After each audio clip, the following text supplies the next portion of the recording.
După cum vedeți, încerc să fac un live, n-am mai făcut de mult de la rulatul boilersurilor, pentru că astăzi cu așa ceva m-am ocupat sau ne-am ocupat împreună cu colegul meu, cu Marius. Am rulat aproximativ 19 kg de mix. Aici mai am aproximativ 2 kg de mix, ce mai mi-a rămas mie de rulat. Să rulez împreună cu voi. Ce rulez este boilersul Belacean. Salutare Marian, salutare Sorin, vă salut pe toți.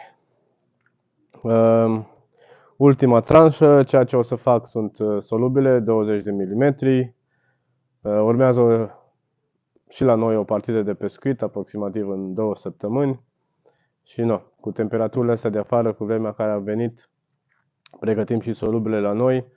Iar timpul de uscare, în momentul de față, este ceva mai mare. Tocmai din cauza asta am pregătim bilele cu 2 săptămâni înainte. Bun. Vă mulțumesc pentru că, uite, deja am ajuns la 10 persoane. Aș fi recunoscător cu o distribuire, să ne adunăm un număr cât mai mare. Sper că mă vedeți bine și mă auziți bine. Încerc să vă răspund și la comentarii. Am aici un telefon sau un al doilea telefon cu care încerc să vă răspund la comentarii. Între timp, o să încerc și să rulez solubile de 24, cum am zis. Salutare Nemes, salutare Marian, bravo, unde mergeți? O să fie un lac nou în Cehia, încă nu am mai fost pe el. Un lac nu foarte mare, un lac din care, din cunoștințele până în prezent, încă mai aștept informații despre populația piscicolă. Știu că sunt pești mari, mai mult nu știu. Știu că sunt și sturioni în lac. Lacul are undeva 4-5 hectare, deci nu este foarte mare. Acum rămâne de văzut ce o să facem. O să-mi fie o excursie cu grupul, adică cu grupul mă refer cu prietenii de aici. O să fim undeva un 5-6 persoane. O să fie o partidă de 3 zile, de vineri dimineața până duminică după masă undeva, aproximativ 3 zile. Ce să zic, o să facem și un ceaon, mâncare, voie bună, pescuit, ceva frumos. Bun. Ca și temă, exact ca și temă pentru seara asta, datorită faptului că săptămâna trecută ați fost destul de interesați și cred că subiectul ăsta este foarte interesant pentru toată lumea, am ales să, dacă toți sunt la rulat, să fac în continuare cu aceeași temă, boilersul de la A la Z. Pentru asta, ce să zic, cei care nu ați fost săptămâna trecută și sunteți acum, sau cei care ați fost săptămâna trecută și mai aveți alte nelămuriri sau întrebări, vă aștept cu drag, în număr cât mai multe, să vă pot răspunde la ele. Bun, hai să nu mai lungim vorba, mă apuc și eu de treabă. În timpul ăsta o să și rulez și o să și vă răspund vouă la întrebări. Soline, ce să fac aici? Boilersul pentru partida care o să o facem împreună, să sperăm. Nu mai spune nimic că să ia lumea că te copiem. Păi, de ce să se ia lumea că mă copiați? Pentru că eu asta fac, încerc să vă arăt, să zic așa, din practicele mele de pescuit. Deci nu văd de ce să se ia lumea nu văd de ce să se ia lumea de voi sau de cei care încearcă să facă din lichide, din sfaturile mele și așa mai departe.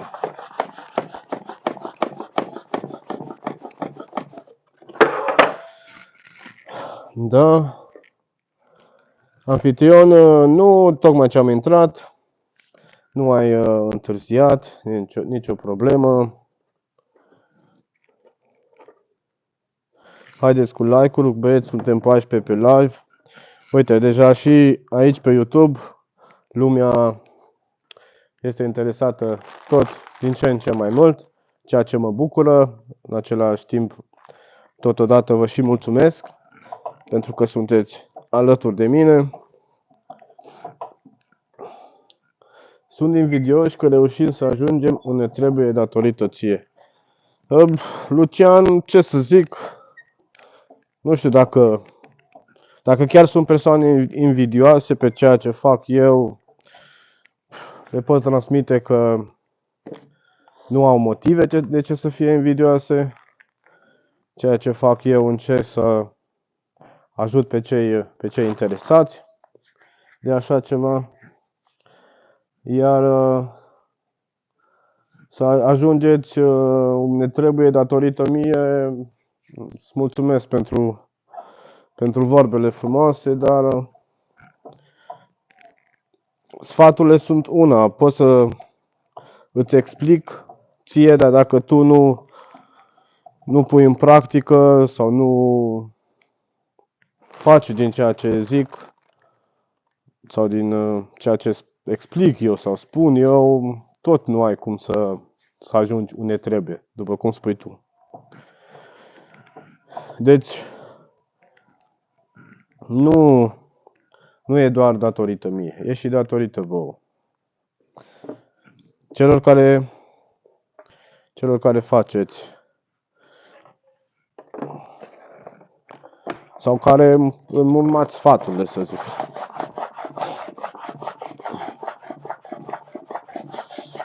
Eric Neme, îți mulțumesc mult.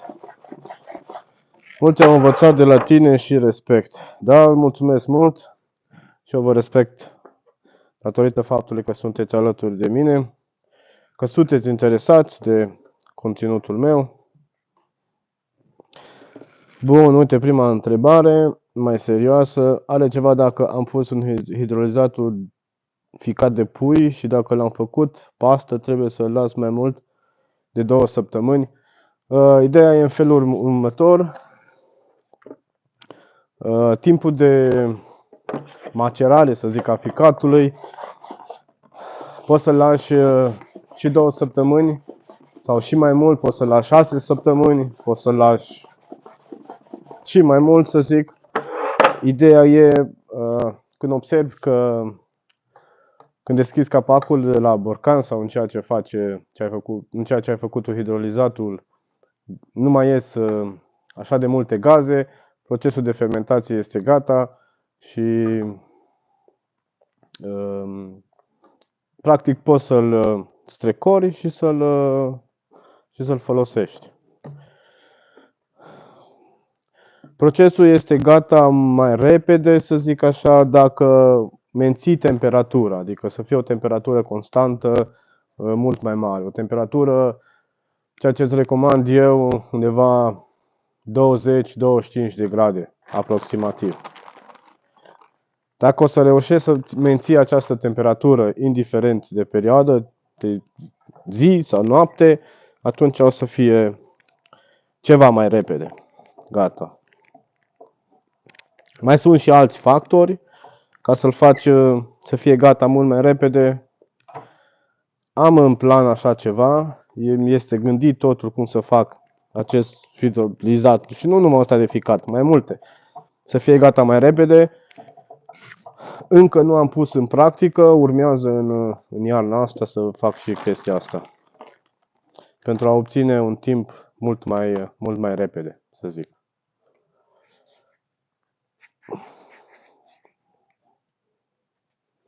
Și da, dacă ai pus hidrolizat ficat de pui, nu e nicio problemă, anfitrion, poți să pui liniștit. Eu am făcut și de pui, și de vită, și de porc. Diferențele, să zic, sau nu, hai să vorbim la general, părerile aici sunt împărțite. Unii pescari consideră că hidrolizatul adică ficat, este mai bun ficatul de porc, de vită, alții consideră că e mai bun ficat de pui. Ce pot să spun eu? La pește nu am observat detalii, adică nu am observat modificări dacă folosesc pui sau vită sau porc.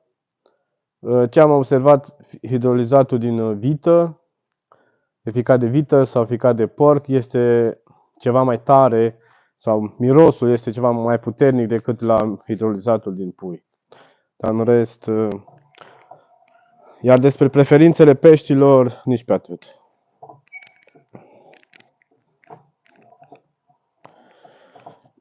Pentru că nu constă, o partidă de pescuit nu constă din ce tipul e făcut hidrolizatul. Mai important e să fie acolo prezent, să zic așa, acest hidrolizat. Și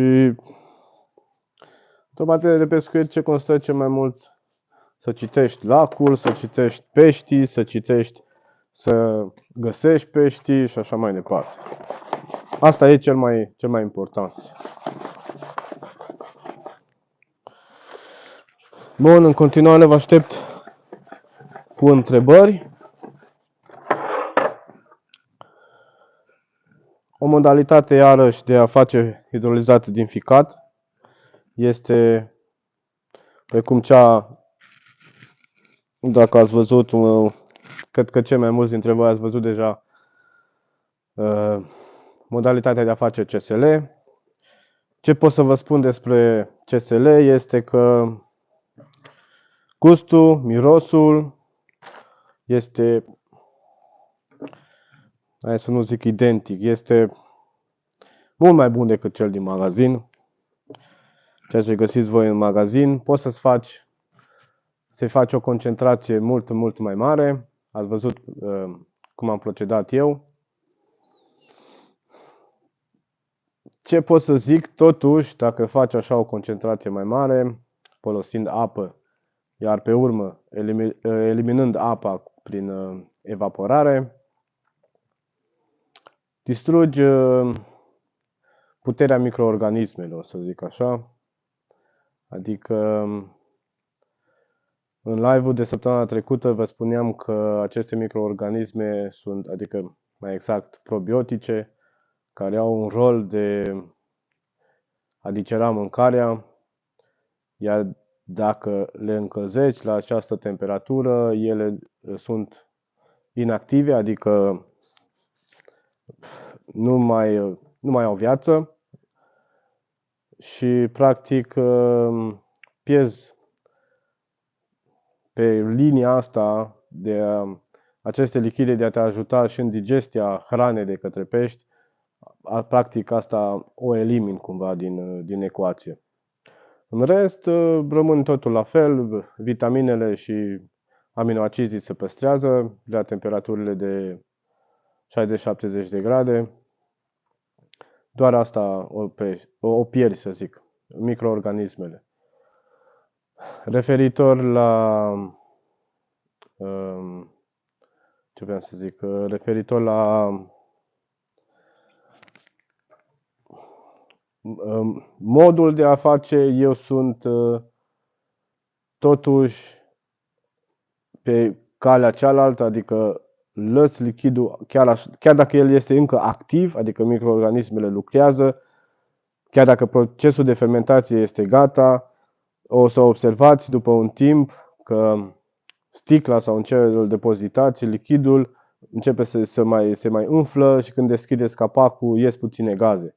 Și asta pentru că microorganismele încă lucrează, ele sunt încă active. Asta este și, sau modul ăsta este și preferatul meu, de a lăsa lichidele exact așa cum sunt ele. Bun. Să revin la întrebările voastre, s-au adunat în număr destul de mare. Gabriela Sproio, poți spune cum facem aceste boile din pelete, mai trebuie adăugat ceva, mă refer la alte ingrediente. Ceea ce făceam eu cu boilesurile din pelete în urmă cu 10 ani, peste 10 ani, 10 ani sunt, 11 ani sunt aici, 15 ani, nu știu, în fine. Măcinam peletele, mai adăugam un aditiv și apă. Mi se pare. Făceam doar solubile, nu făceam boile stare. Tu ai putea înlocui, ca să faci boile stare, ai putea adăuga ou, să ajungi la consistența dorită și cam asta făceam doar din pelete. Acum, clar că poți să ajungi la o rețetă să faci, să adaugi și alte ingrediente. Ca să adaugi alte ingrediente, ce ți-aș recomanda este să adaugi liant, de exemplu un griz sau o făină de soia ai putea adăuga și cu siguranță poți să faci chiar și din pelete. Boilers-uri. Atunci îl bag în casă, eu îl țin, unde îmi țin sculele de pescuit și asta am avut 11 grade. La mine stă deja de 4 zile și a lăsat sângele pe fundul borcanului, sper să nu fi făcut ce. Nu, anfitrion, poți să-l bagi la temperatură. Chiar îți indic treaba asta, la 11 grade microorganismele își cam încetinesc activitatea și o temperatură mult prea mică. Important e temperatura să fie undeva la 20-25 de grade. E temperatura ideală. Bun. Nu am avut decât 200 de minute de melasă, 800 de grame de ficat, 500, nu ți-a pus 500 de melasă. Dar este suficient. Dacă vezi că întâmpli ceva probleme, dar deși nu cred, pentru că microorganismele își creează un mediu acid, să zic, și ăsta are un rol de a proteja lichidul de alte bacterii. Deci, cred că o să fie destul și cei 200 de mililitri. Cel mai bun hidrolizat este din ficat de gâscă gras. Da, Kerikene, exact. Bună asta. Cu mare drag, Gabriel. Cum menții temperatura de 70 de grade la CSL? Este foarte simplu. 2 secunde că îți arăt ce ai nevoie. Este exact termometrul pe care îl folosesc când fierb boilersurile. Este un termometru, se găsește prin bucătărie, practic. Un termometru pe care se folosește pentru fiert, ca să vezi temperatura la carne, să vezi la ce temperatură să fierbi carnea. Vârful ăsta îl introduci în CSL, iar aici ți indică temperatura. Tu poți de aici sper că observați, de aici poți să setezi temperatura la care vrei tu să fierbi sau să faci și în partea asta îți indică temperatura. Spițul ăsta vine introdus în lichid sau eu la fierb la boilers îl introduc în boilers și altfel când ajunge la temperatura pe care ai setat-o tu, te avertizează și poți să menții temperatura. La început dai focul mai tare sau drumul la aragaz îl dai mai tare, după care îl lași mai încet, unul mai mic, ca să menții aceeași temperatură. Este foarte simplu. Salutare, domnul Marius! Uite că nu ai terminat cu bilele. Eu încă nu, tu se pare că da. Da, am rulat amândoi împreună cu colegul meu Marius, astăzi 19 kg, cu astea ar veni 21 de kg de mix. Da, o cantitate destul de mare. Pentru că, când rulăm, de obicei rulăm cantități mai mari, facem o dată și știm ceva exact.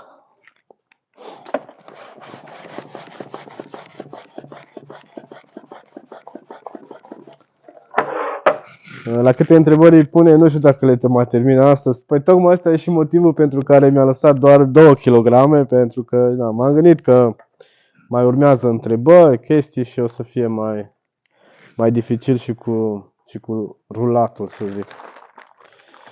Bun. Aștept întrebări și de la ceilalți prezenți, pentru că, uite, suntem 14 persoane. Vă mulțumesc totodată. V-aș fi recunoscător cu o distribuire, să ne adunăm în număr și mai mare.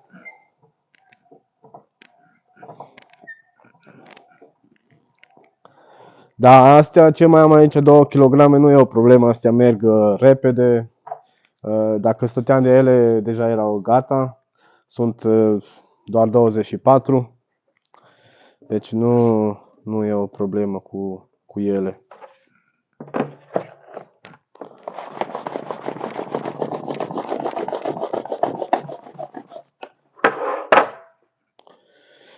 Da, pilele merg, se rulează foarte bine. Mai apare câte un dumbbell. Ăsta este perfect pentru pus la curling. Îl punem acolo. Și ăsta e gata. Bun, pentru asta vă aștept în continuare cu întrebările.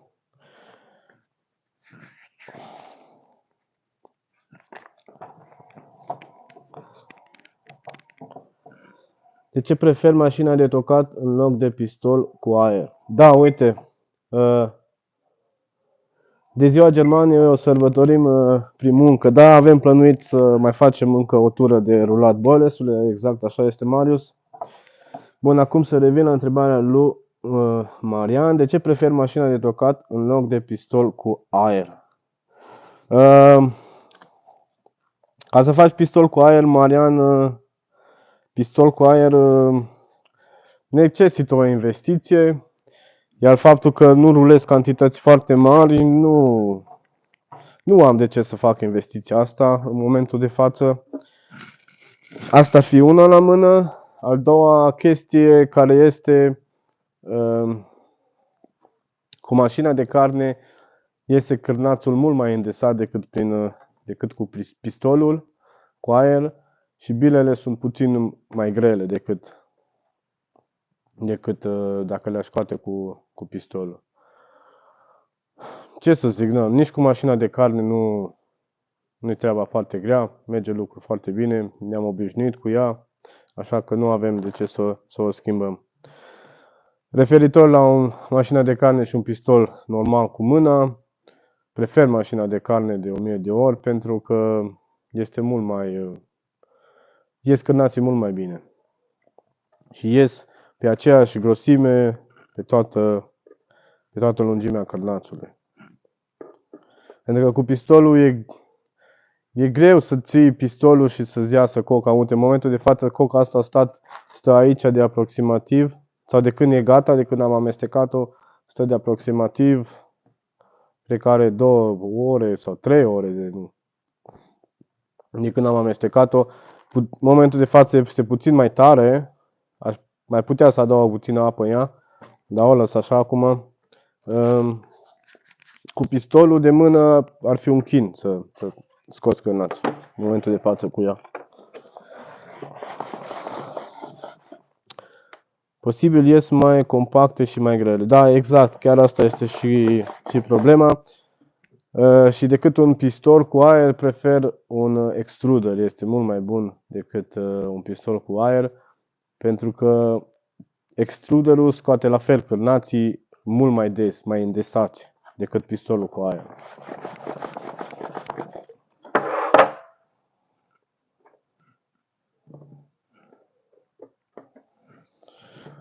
Bun.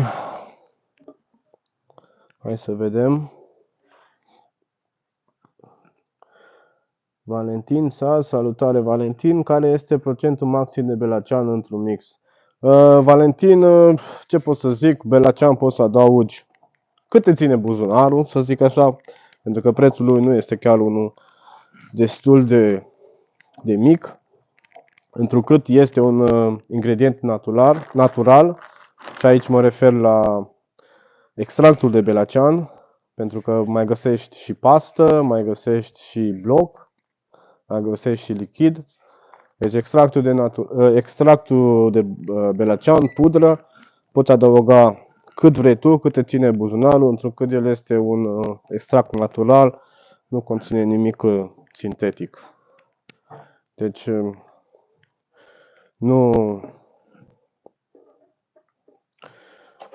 nu ai cum să faci supradozaj.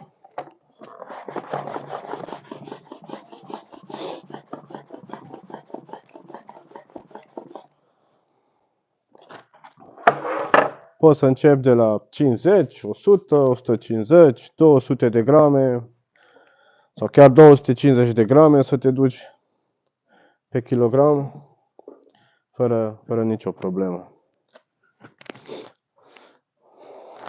Doar că dacă te duci chiar așa de mult, de exemplu la un 200 de grame pe kilogram, să ai grijă la celelalte ingrediente solubile din mix, ca să nu-ți fie coca mult prea lipicioasă, să nu o poți rula. La mașina de carne ai lăsat mâna de tăiat. Ai lăsat lama de tăiat sau nu? Da, Costel, Ștefan, salutare. La mașina de carne, lamele care taie, alea vin scoase afară. După ce termin, desfac mașina și vă arăt exact. Practic, înăuntru este doar melcul și în capăt vine pus conul pe care îl strângi și atât e tot, în rest nimic. Și melcul vine scos afară și sita aia, ciurul sau cum îi spune mai exact. Deci doar melcul rămâne înăuntru, altceva nimic. Bun. Hidrolizatul din ficat poate fi folosit la umectarea nadei cerealieră, fish meal, în pescuit, la method feeder. Poți să-l folosești ce vrei tu, chiar și în videoclip. Am spus treaba asta începând de la prepararea semințelor până la prepararea grumbaitului, la method feeder, activarea boilesurilor, în boilesuri, ce vrei tu poți să-l. Pentru că el este un atractant natural. Deci nu ai cum să dai greș cu el. Și să nu credeți că dacă ai pus hidrolizat de ficat, gata, o să prinzi sau îți atragi doar pești mari cu el. Nu e niște cum. Ți atrage și el tot ce mișcă. Doar că pentru o atracție foarte mare, sau așa îl văd eu, hidrolizatul din pește îți oferă o atracție mult mai mare decât hidrolizatul din ficat.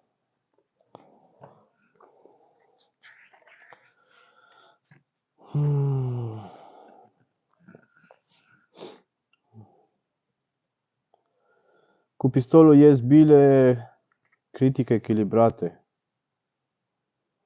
Da, uite Marius, mersi de ajutor. Fără lamă, doar melcul, exact. Cu pistolul ies bile critic echilibrate. Nu, nici necum. Eric Nemes.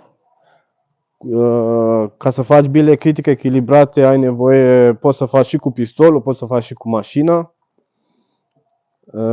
Ca să faci bile critic echilibrate ai nevoie de granule de plută să adaugi un mix, sau ai nevoie de mix de pop-up să adaugi un mix și așa mai departe. Mai multe opțiuni. Pentru că ai nevoie de un ingredient pe care îl introduci în mixul de boilers, în cocă, care să fie flotant pentru a face bila mai ușoară, ca să faci bile critic echilibrate.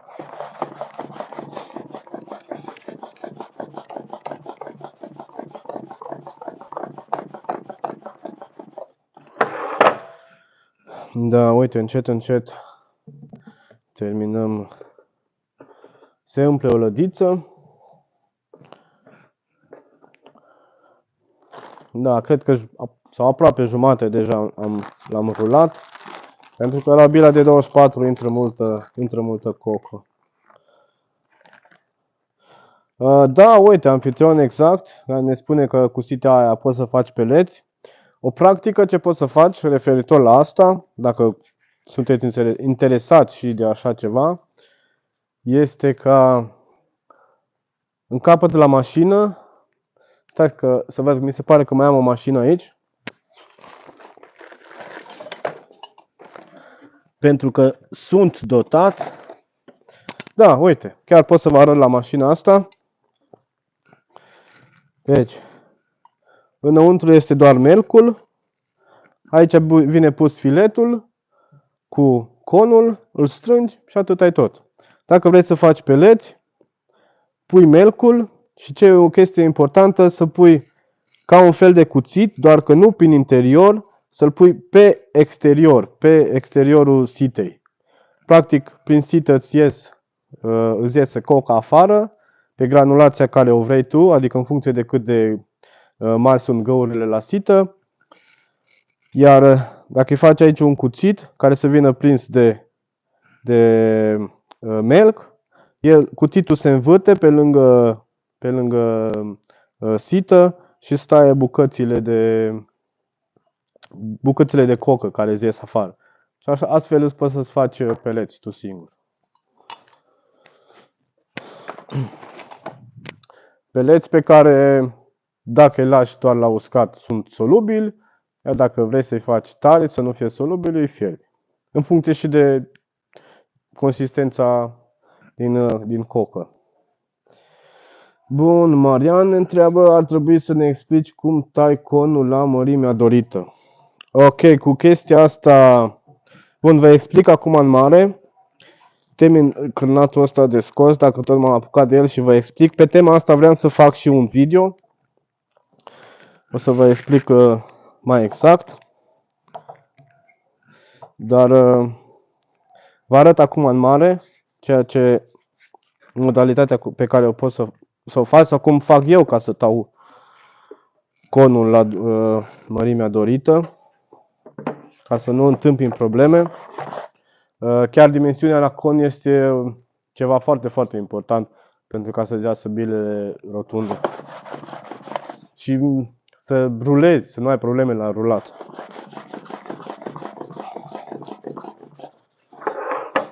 Bun.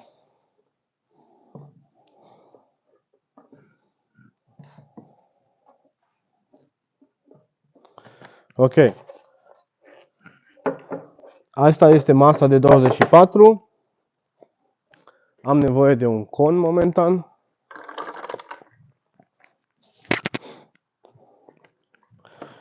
Aici am un con. Ce fac în primă fază? Pun masa peste oaltă, introduc conul în gaură și fac un semn. Bun, până aici să zic că ar trebui tăiat. Ce fac eu? Îl tau cu, hai să zic, 2-3 mm, îl tau mai în față de semnul pe care l-am făcut. Să zic că aici mi-am făcut semnul și eu o să-l tau aici mai în sus cu 2 mm. E important să-l tai cât mai rotund, după care vine pus îl pun la mașină, scot cârnați, iau un cârnaț, rulez. Văd cum ies bilele, cu siguranță dacă am tăiat mai sus o să iasă cârnatul să fie mai stați că vă și arăt momentan.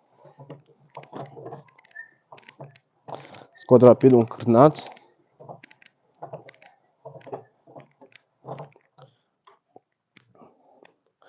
Bun, cârnațul ăsta este 24. Eu dacă îl alungesc și îl fac mai subțire, asta s-a rupt din păcate. Hai să încercăm așa, să-l facem mai subțire un pic. Ca și cum am tăiat capul nu la exact unde trebuie, unde ne dă nouă aici că cât intră conul în masă și am tăiat mai sus, ne iasă cârnații mai subțiri. În momentul de față, dacă pun cârnațul ăsta pe masă și îl fac și îl rulez,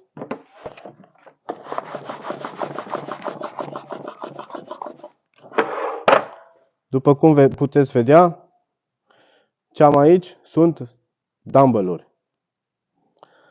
Și asta a ieșit datorită faptului că în gaura de la o pilă de 24 a intrat mult mai puțină cocă decât toată circumferința la gaură. Bun. Marius, ți le lăs ție așa, ai zis că dumbbell-urile satale. Asta le folosești tu la cârlig. După care, ok, e prea subțire, iau conul afară, mai vin cu el, mai tau un pic din el, mai tau un pic din el. Și tot așa mai tai din el, mai tai, iar încerci cu un cârnaț, iar vezi dacă e prea puțin, iar mai tai din el, tot așa prin încercări, până ajungi la dimensiunea perfectă. Asta este practica mea, cea mai bună, ca să nu stric, să zic, foarte multe conuri.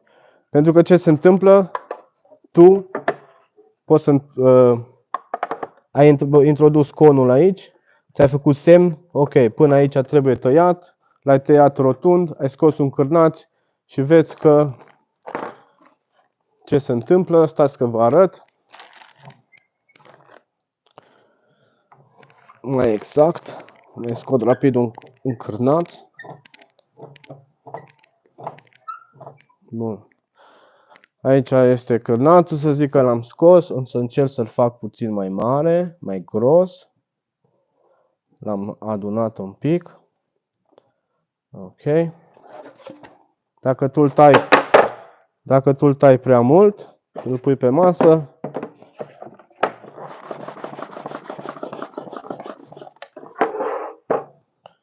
Uitați, nu știu dacă observați ce să vă arăt. Deja bilele nu mai sunt rotunde, ele sunt ovale. În anumite cazuri, ele nu doar că sunt ovale, ele sunt așa desfăcute când le desfaci sau au gaură în mijloc. Asta se întâmplă când este prea multă cocă în circumferința unei gaure de la masă. Deci asta înseamnă că conul tău este tăiat prea mare, prea gros. Dar, cum am zis, o să revin cu un videoclip. Sper cât de curând. Acum cât de curând însemnând cu siguranță câteva săptămâni. Sau poate la următoarea tranșă, când o să mai rulăm boilesurile, o să fac un videoclip să vă arăt. Exact.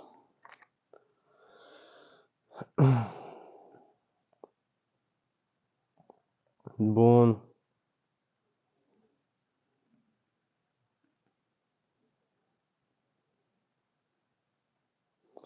Am rămas în urmă cu comentariile voastre.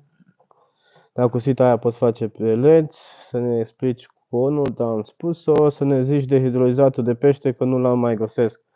Mă întreabă Gabriel. Hidrolizatul de pește, o să apară videoclipul și el din nou pe canalul de YouTube. Și asta cred că o să apară într-un timp destul de scurt. Practica este una foarte simplă. Pește, de preferință cât mai mic să fie. Totodată se folosește peștele întreg. Raportul de folosire este 3 kg de pește și 1 kg de sare, aproximativ. Dacă nu ai pește mic, pește de dimensiuni mici, atunci poți să folosești și pește mai mare, gen calas, plătică, dar indicat este să adaugi mai multe intestine sau măruntaiele peștilor. Adaugi un strat de sare, un strat de pește în borcan, încep cu sare pe fund și termin cu sare deasupra. Pentru început lași aproximativ 3 zile, să zic, sau 4 zile, lași așa borcanul, nu umbli la el, pentru ca enzimele aflate în intestinele peștilor să-și înceapă activitatea. După care îl amesteci la 3-4 zile, 5 zile, când îți vine ție bine, când îți aduci de aminte de el. Chestia asta cu amestecatul este pentru ca tot conținutul să fie cât mai omogen și să se macere mult mai bine peștii, și totodată și într-un timp ceva mai scurt. Și cam asta este. Procesul la fel durează 4, 5, 6 săptămâni, 7. Iar când e gata, îl strecori, dai printr-o sită, lichidul rezultat este ceea ce îți dorești, de fapt.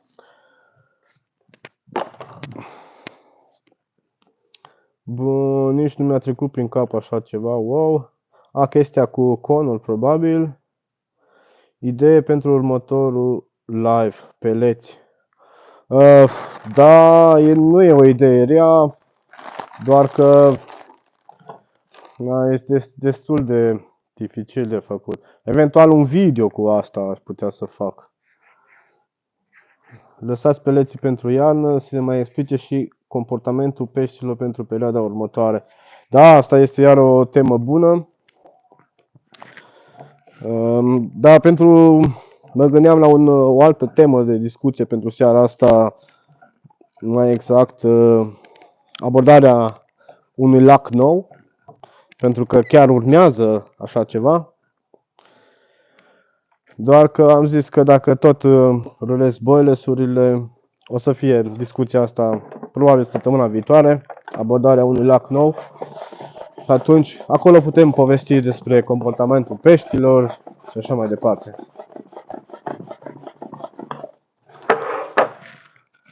Bun. Mai în sus, asta înseamnă spre vârful con, așa te viu. Ți-am dat de muncă. Nu, Marian, este, no, ce să zic. De muncă mi-am dat de eu singur că am ales treaba asta, doar că ceea ce fac, o fac din plăcere, așa că nu o consider o muncă. Bun. Pentru cei care nu aveți conul de dimensiunea dorită, puteți turna cu pistolul direct în forma mesei, după îl scoate și are aproximativ mărimea dorită. Eu am avut con de 16 și am folosit metoda. Da, uite, o idee foarte bună, nu am încercat chestia asta. Mulțumesc. Se mai pune melase sau alte lichide? Gabriel, nu. Pentru hidrolizatul din pește, nu, doar sare și pește. Poți să faci hidrolizat din pește și pe metoda asta cu melasă și cu ser, cu EM1. Asta ține tot de preferința ta.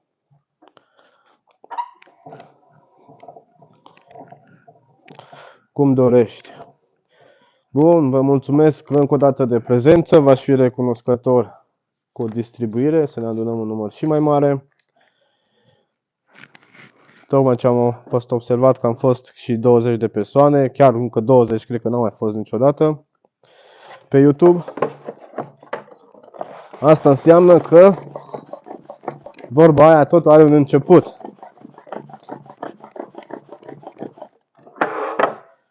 Bun.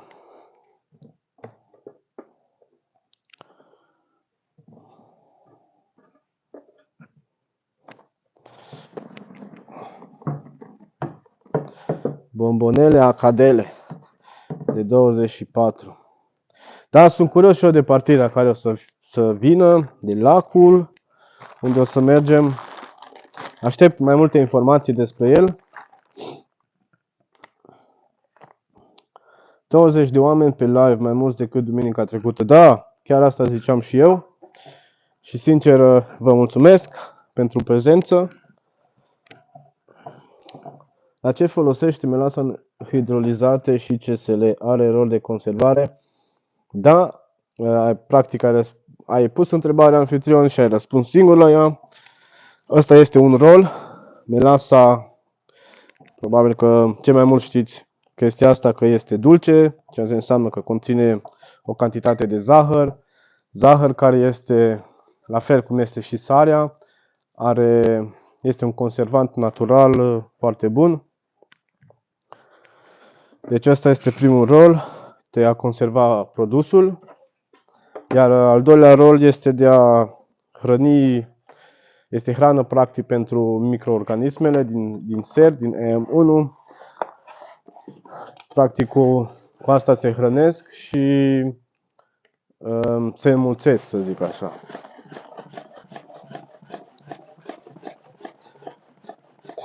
Și acum probabil vă întrebați, ok, dar nu putem să punem sare în loc de melasă? Nu, pentru că sarea ce poate să facă, o cantitate foarte mare de sare poate distruge aceste microorganisme sau habitatul lor și practic macerarea ficatului, a peștelui, a ceea ce vrem noi să facem, nu se mai produce.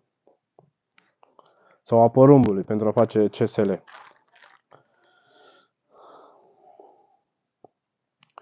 Ce melasă recomanzi? Sincer să vă spun, o melasă de bună calitate. În rest, nu am preferințe pentru melasă, adică să nu fie adăpată, să fie cât mai groasă, mai ok. Da, se spune că melasa din sfeclă de zahăr are o cantitate mai mare de betaină, doar că de aici până la a prinde pești, datorită acestui lucru, este o cale mult prea mare. Așa că nu vă bateți capul cu așa ceva. Sau să vă pierdeți timpul căutând melasă din sfeclă de zahăr. Din sfeclă de zahăr. Deci și din trăstie de zahăr. Pur și simplu eu am căutat pe internet, pe Google, melasă, care am găsit-o la un preț mai bun, sau m-am gândit eu că raport calitate-preț este ok, am comandat-o și aia am folosit-o. O melasă bună.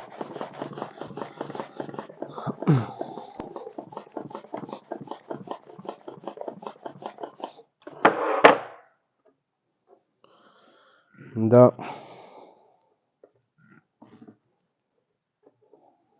Bun. Uite, încet, încet se tot împuținează și din cocă. Ai văzut rezultatele românilor noștri de la Campionatul Mondial de Fedă? Sunt a doua oară consecutiv campion mondial și anul acesta avem și locul 1 și locul 3 la individual. Sincer să spun, anul ăsta am ratat din cauza timpului, am urmărit foarte puțin și Campionatul Mondial de Feder și Campionatul Mondial de Crab.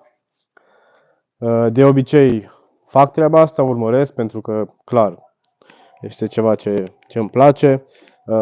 Sincer, super, bravo lor, felicitări, ceea ce dovedește că în România chiar există pescari. Dar din păcate la crab clasic nu am obținut un loc pe podium, dar na, ce să facem, asta e. Bravo lor, felicitări, trebuie să fim mândri cu chestia asta, să ne mândrim, de ce nu? Să fii de 2 ori la rând campion mondial nu este chiar așa ușor, să zic. Păcat că nu s-a întâmplat și la crab. Ce părere ai de melasa pentru cai? Poți să folosești cu toată încrederea. Este aceeași melasă care o găsești și în magazine de pescuit sau pentru a fi întrebuințată în alte scopuri. Deci nu e o problemă. Bun. Uite, găsiți melasă din 300 de zahăr la Kaufland, 250 de ml, 10 lei. Este foarte gros. Uite, un preț bun.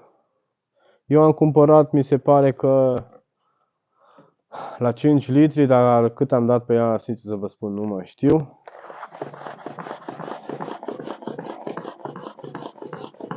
Dar nu am cumpărat-o din magazine de speciale de pescuit sau așa ceva, absolut deloc.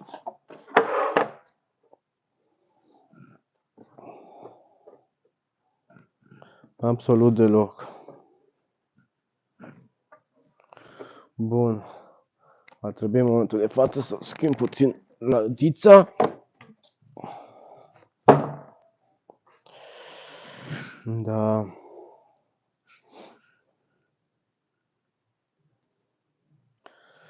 Pentru că la Club Classic nu avem selecționată. Da, nu știu ce să zic. La Club Classic sunt mai multe, probabil mai multe probleme.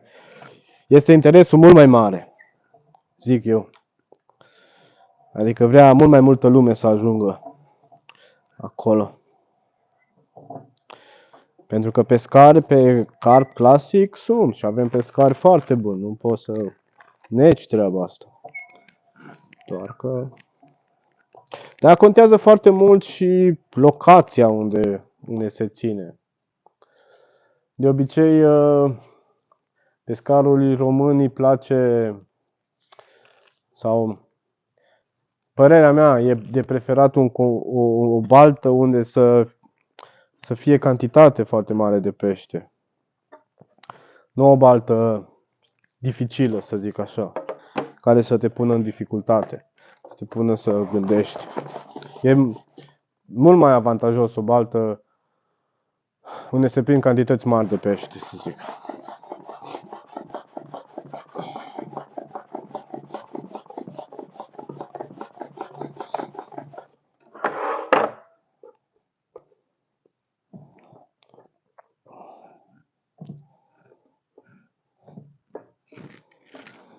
Bun, referitor la boilers-uri, dacă mai aveți și alte întrebări.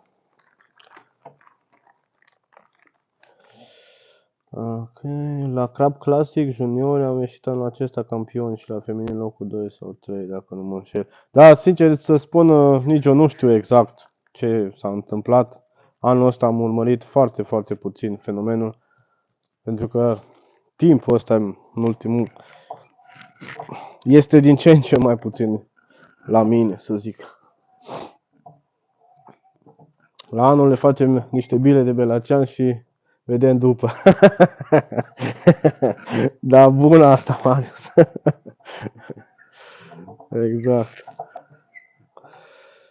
Bun.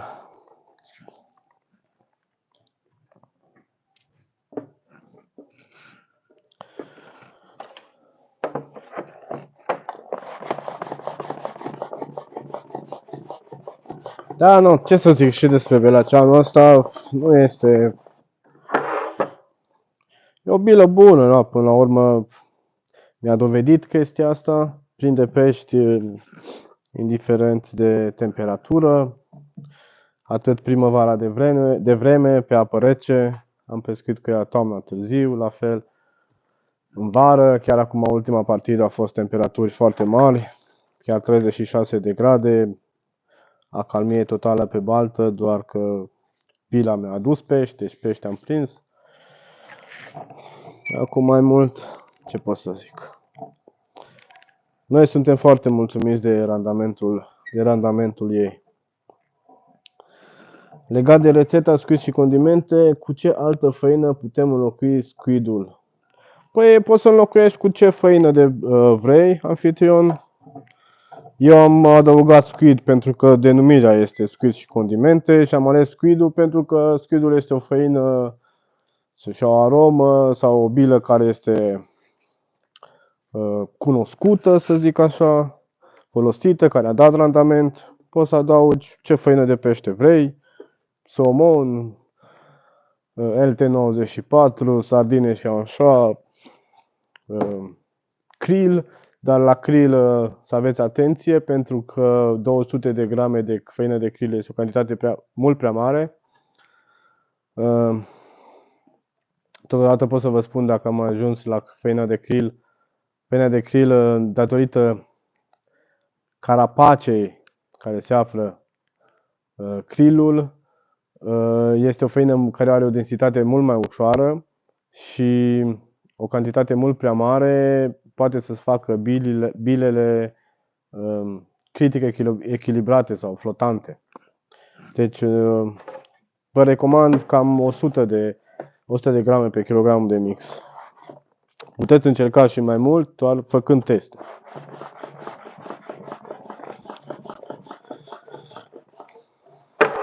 În rest, orice altă făină de pește, nu contează.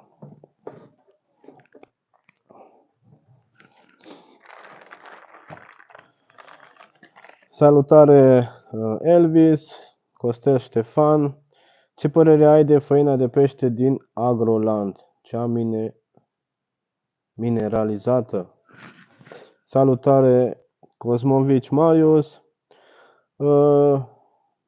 Sincer nu știu ce să spun de acea făină. Nu am auzit de ea. Dacă îmi puteți să spui mai multe detalii. Dacă este o făină furajeră, nu vă prea recomand, sincer să vă spun, într-un boilers.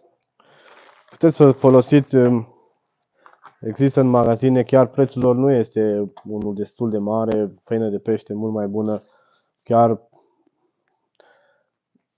hai să zic, una la un preț mai mic, Provimi, are undeva un 60 50-60% mi se pare că proteină, prețul nu este mare deloc. Puteți să-l folosiți cu încredere. Dezavantajul e că în România, din păcate, nu sunt chiar așa de multe, sau nu, probabil nu cunosc eu așa de multe magazine care se ocupă cu treaba asta. Ce drept, în ultimul timp, prin România nici n-am mai căutat magazine cu ingrediente de boilesuri. Care ar fi prețul maxim pentru un kilogram de bile bune făcute acasă? Prețul maxim poate să fie, nu pot să-ți dau aici un răspuns exact, dar ești mult mai bine decât din magazin, în funcție de ceea ce bagi în ea. Pentru că povesteam mai devreme cu cât ai putea să bagi belacean într-un kilogram de mix, ziceam că poți să te duci și la 200 de grame și automat prețul sare mult mai mult. Poți să te duci cu extract de ficat, care prețul lui este unul foarte mare. Poți să te duci cu GLM, la fel prețul este mare. Totodată poți să te duci cu făină de pește Provini, prețul este mic. Poți să te duci cu o făină de pește sardine și așa, prețul este mic. Deci contează foarte mult ce ingrediente adaugi și cât din ele adaugi. Să-ți fac așa o medie, hai să zic, la o bilă bună te duce, nu știu,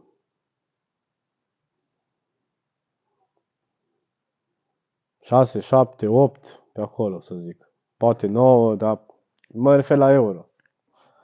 O bilă bună, care să aibă tot ce trebuie în ea. Poate să fie prețul și mai mic, deci prețul este influențat de foarte mulți factori. Totodată prețul este influențat și de cantitatea la care cumperi ingredientele, pentru că dacă cumperi 1 kilogram, ai un anumit preț. De exemplu, aici la noi, dacă cumperi 1 kilogram, ai un anumit preț, dacă cumperi 3 kg, e alt preț, dacă cumperi 20 de kg, e cu totul alt preț. Și în funcție și de asta ți-e influențat prețul final al bilei, al boilesului.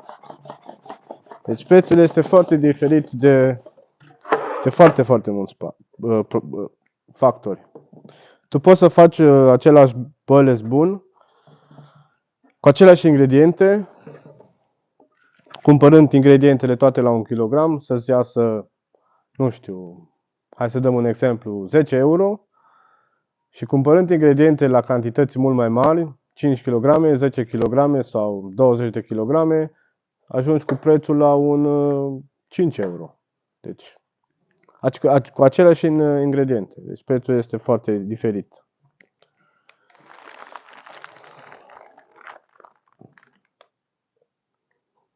Bun. Cosmovic, ce pui în mix ca să stabilizeze boabele? Aici la ce te referi, Marius? Dacă poți să detaliezi puțin, în mix de boiles ca să stabilizeze boabele, ce fel de boabe? Nu știu la ce te referi. Nu o să apuc să fac hidrolizatul de pește și vreau să fac și rețeta cu condimente. O să adaug făină de somon, ulei de somon în partea lichidă și îndulcitor pentru hidrolizat de pește. Pot pune sos de pește. Trebuie să mai citesc încă o dată întrebarea. Nu o să apuc să fac hidrolizat de pește și vreau să fac și rețeta cu condimente. Ok. O să adaug făină de somon, bun. Ulei de somon în partea lichidă, ok. Și îndulcitor pentru hidrolizat de pește. Pot pune sos de pește. Da, bineînțeles, în loc de hidrolizatul din pește, poți să adaugi sosul din pește. Cel mai bun ce vi-l recomand este de la Squid Brand. Poți să adaugi liniștit, fără nicio problemă. Referitor la îndulcitor, poți să adaugi În loc de melasă, doar adaugă o cantitate sau minimul recomandat în funcție de ce îndulcitori folosești. Iar legat de uleiul de somon, să ai puțin grijă pentru că acum vine perioada rece, suntem în toamnă deja. Aici în Austria vă dau un exemplu anins, este zăpadă foarte mare, poate mulți ați văzut. Și automat nu somonul îți poate închide, uleiul îți poate închide puțin bila. Deci dacă chiar vrei să folosești, folosește doar cu o cantitate destul de mică, hai să zic un 3-4 ml, maxim 5 ml pe kilogram de mix în perioada asta.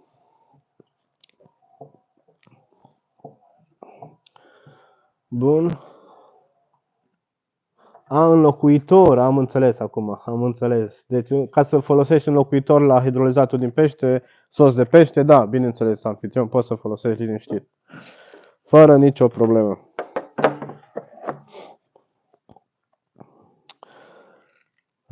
Ok, uite, revine și Marius, referitor la stabilizarea boabelor, bălesurilor. Mă refer la...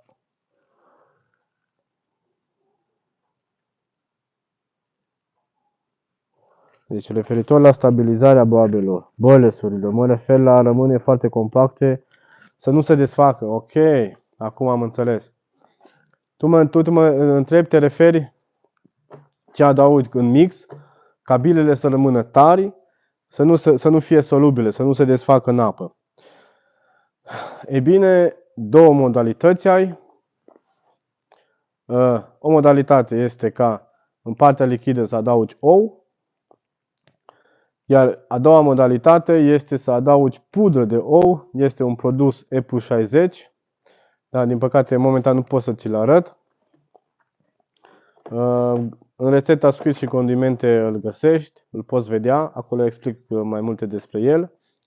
Cam 100 de grame de pudră de ou folosesc eu pe kilogramul de mix și restul adaug apă. Astfel fac și boilesuri solubile și boilesuri tari. Eu nu folosesc ou, folosesc doar pudră de ou. Cu ele fac și boilesuri tari și solubile. Deci pudră de ou sau ouă.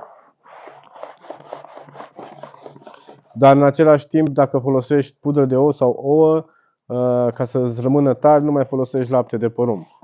Pentru că dacă pui lapte de porumb, deja o să înceapă să se dizolve și o să fie un fel de semisolubil, să zic.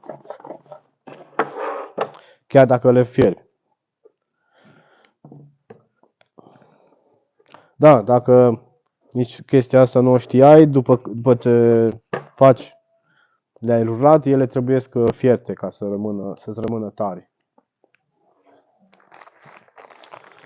Cu mare drag. Bun. Da, uite, din ce în ce număr tot mai mare. Încet, încet se termină și coca la mine.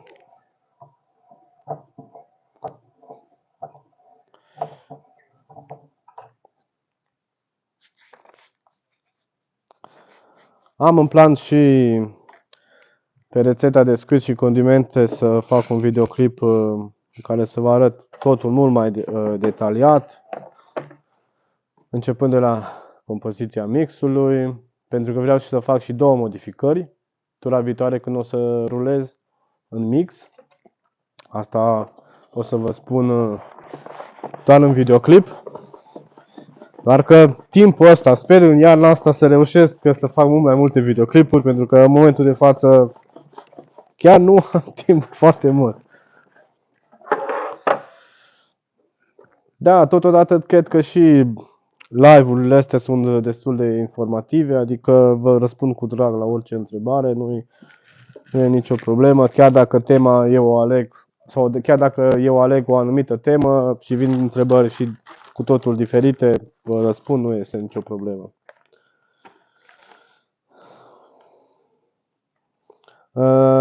Marian, nu mai fac altă cocă, nu mai am nici mix din ce să mai fac altă cocă, pentru că, na, tu știi problema. De data asta nu, doar ce am aici. O următoare tură de rulat o să fie, am vorbit cu Marius, o să fie undeva luna viitoare, de ziua Germaniei, o să o sărbătorim prin muncă. Iar pe urmă, nu știu dacă o să mai trebuiască să mai rulăm anul ăsta sau nu. Vrem să mai rulăm încă vreo 10 kg de mix, cel puțin anul ăsta. Păi vedem.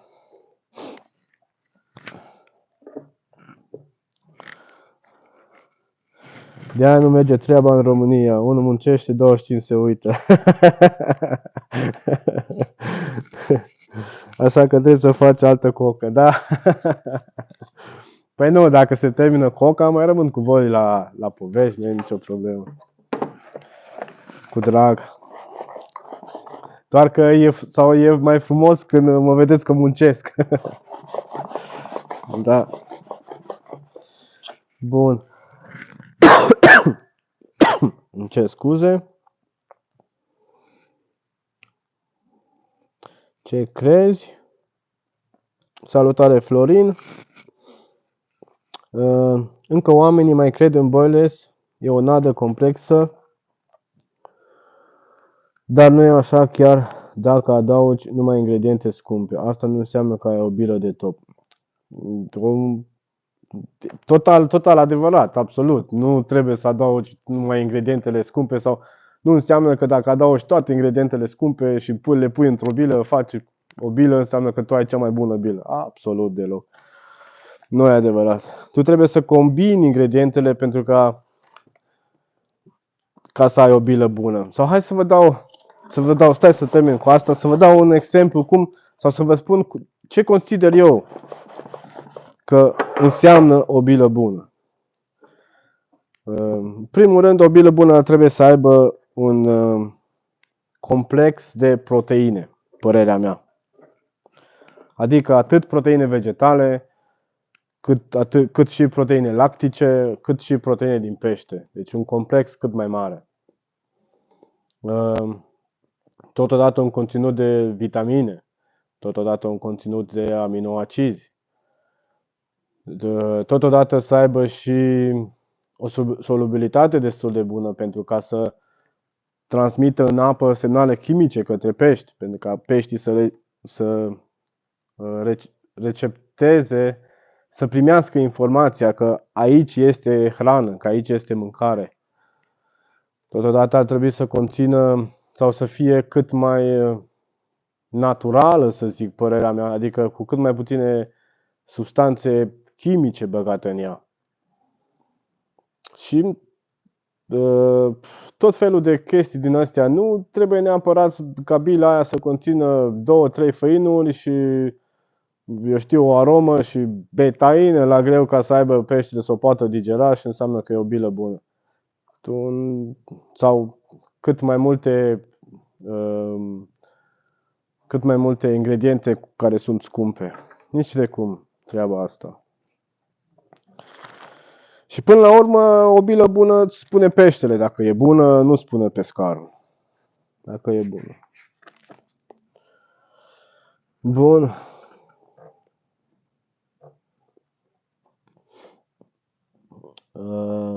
Ce crezi?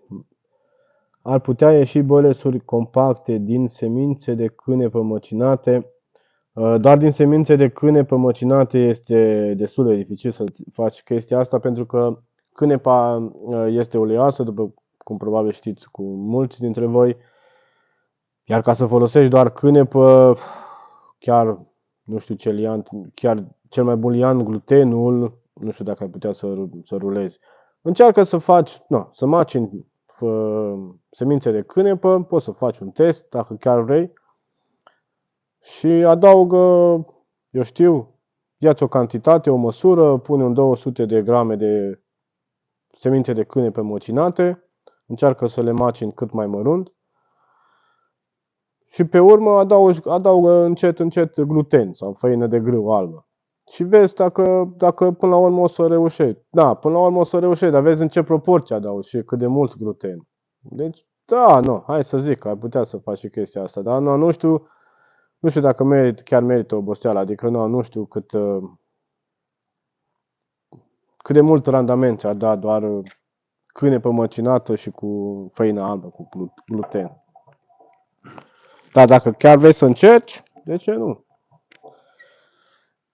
Substanțe chimice, adică monoglutamat de sodiu, adică exact, și monoglutamatul de sodiu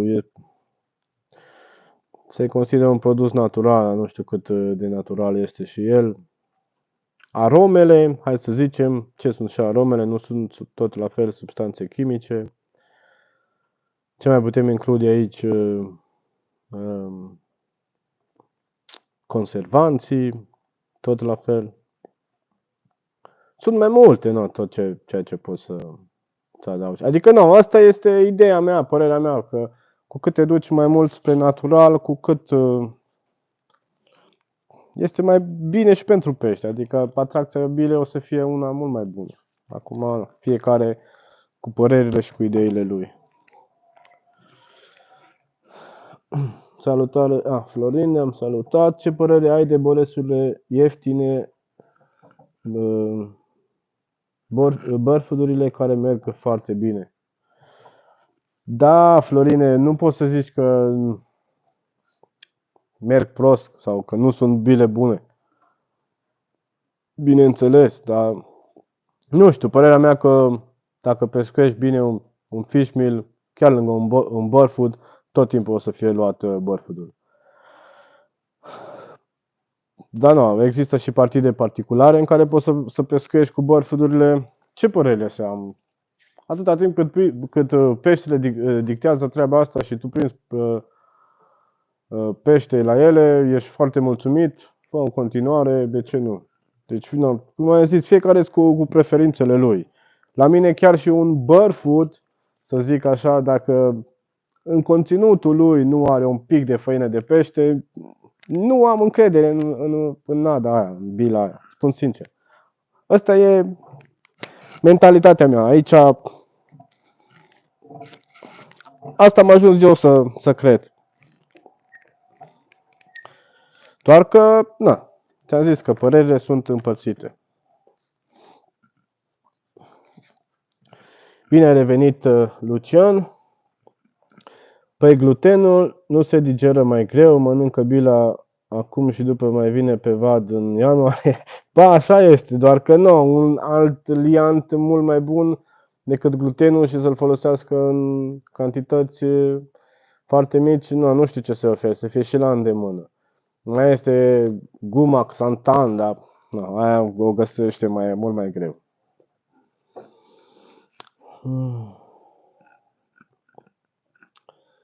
Ce să folosesc pentru a da maleabilitate, lucrabilitate bolesurilor? Da, râdeam acum de Marian care începe să râdă și că zice că trebuie să fie măcar 5%. Da, Marian, tu știi de ce. Sau știu de ce zici tu treaba asta, da. Un 5% trebuie să fie acolo un pic de făină de pește chiar și în bărfuduri. Dacă nu știu, eu într-o nadă, dacă nu am încredere în ea, mai bine nu pescuiesc, mai bine stau și mă uit la alții cum pescuiesc, chiar dacă prind pești, nu știu. Asta e părerea mea. Da, ce să folosesc pentru a da maleabilitate, lucrabilitate bolesurilor? Păi ce să folosești? Trebuie ca ingredientele de legătură să fie într-o cantitate mult mai mare. Uite, și laptele praf îți permite chestia asta, doar să nu adaugi într-o cantitate foarte mare, pentru că o să fie după aia prea lipicioasă coca. Făina de soia, pesmetul, după cum am mai zis, laptele praf, ingrediente cu rol de legătură. Uite, tot vorbesc cu voi și am scos un cănaț dublu momentan. Da, cam astea ar fi. Să ai ingrediente de legătură mai multe în mix. Dar nu înseamnă că dacă o bilă se leagă perfect, nu înseamnă că este bila cea mai bună. După cum am zis, peștele dictează asta. Nimeni altcineva.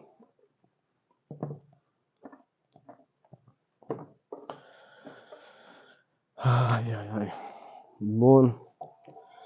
Ce părere ai de bolesurile făcute din pelete pentru furajare și creșterea peștilor? Da, am pescuit cu ele, am mai zis treaba asta, am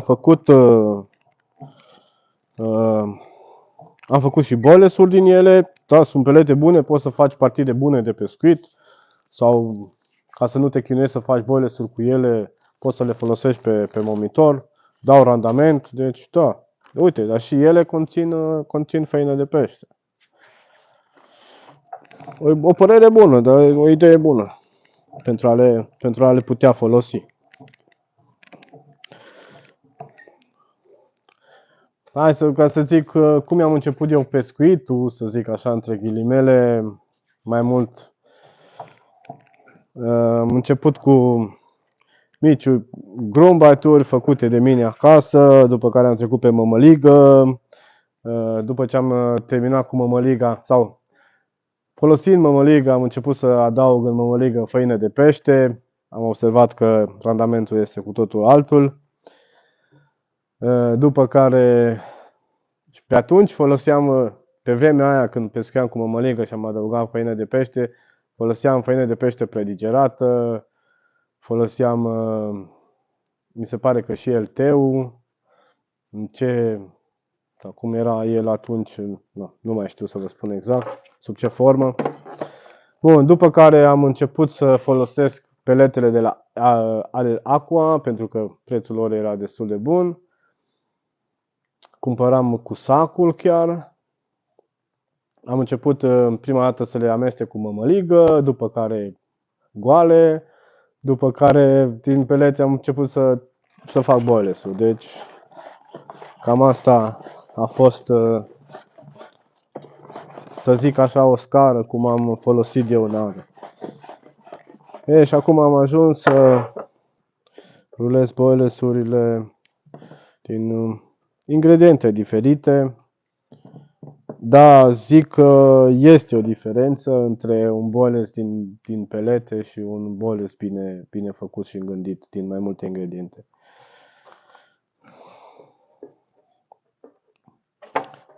Consider că chestia asta îți poate aduce partide mai bune sau îți poate aduce mai mulți pești, dar nu neapărat în partide scurte.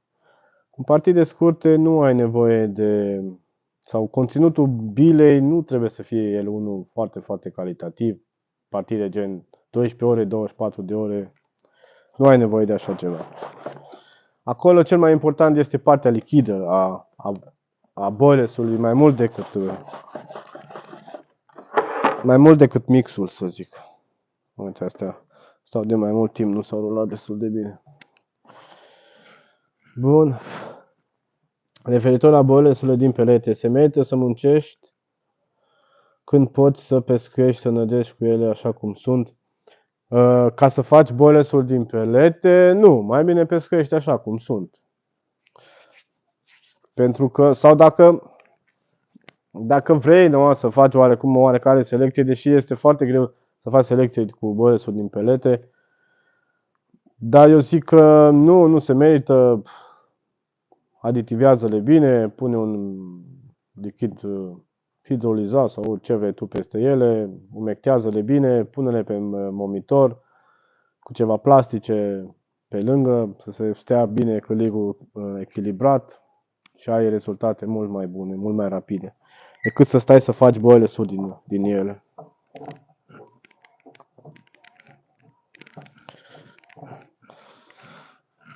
Da, uite, 2-3 cârnați.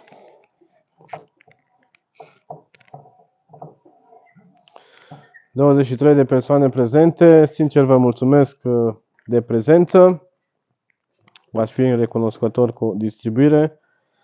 De ce nu să ne adunăm în număr și mai mare?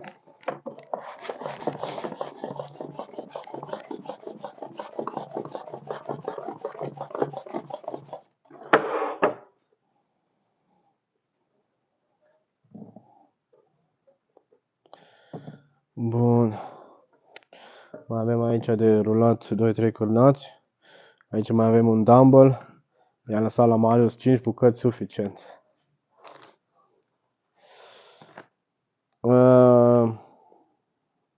Da, Lucian, exact, pe la Ceanu rulez acum.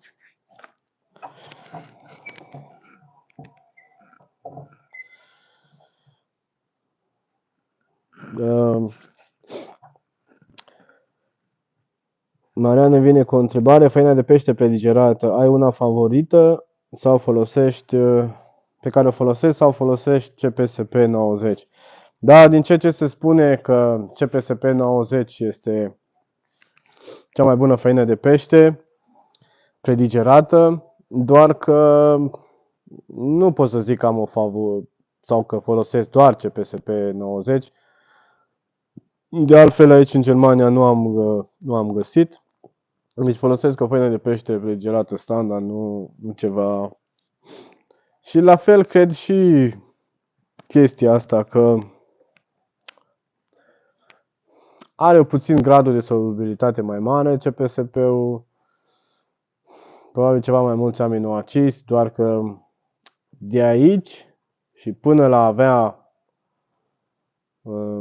partide mai bune de pescuit sau mai mulți pești să prinzi, nu constă chiar în diferența de făină standard, predigerată sau CPSP.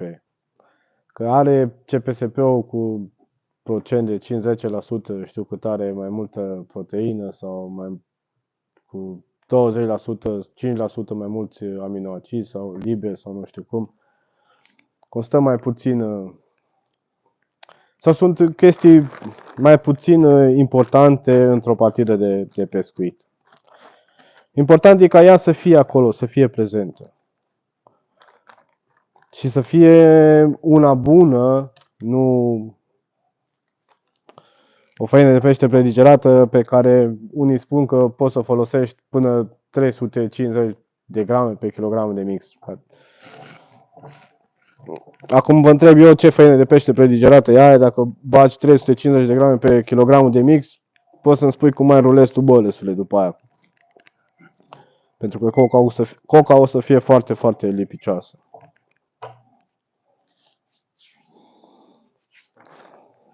Sincer să vă spun,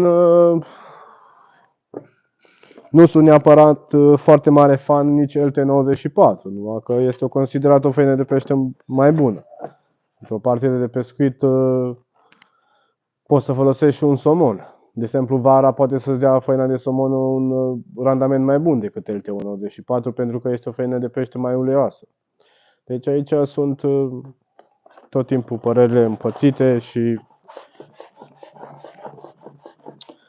în funcție și de ceea ce vrei să obții. Aici am făcut ceva bine. Da, așa le las. 2-3 dumbbell-uri, din nou pentru Marius. Bun, mai scoatem un cârnaț.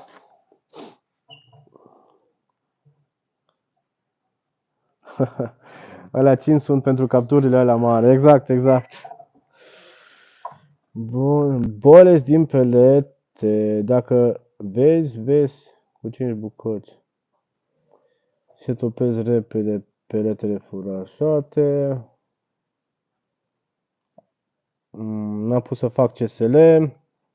Spăl la treabă, Lucian.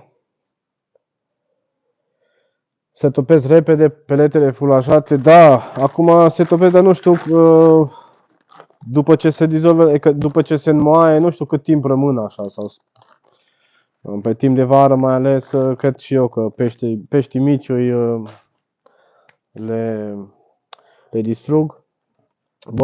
Bălesule din pelete sunt mai nutritive decât peletele simple. Pentru că conțin minim ouă pentru rulare. În plus, prin fierbere, digeribilitatea mai mare. Da, dacă calculezi asta, da, așa este, Claudiu. Acum, da, diferența nu este foarte mare.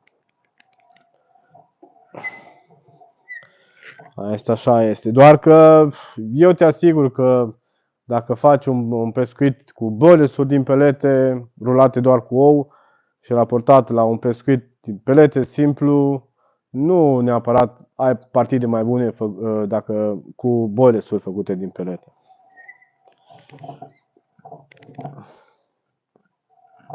Doar că, da, în continuu, odată ce ai adăugat ouă, clar că valoarea proteică crește cu ceva, este mai mare. Bun, ălea sunt pentru capturile mare, de asta am zis-o, Marius. Doamne, dă să vină. Mă duc să bag hidrolizatul înăuntru, că se întunecă deja și după vine bau. Dă-i bătaie, anfitrion. Bagă la căldurică.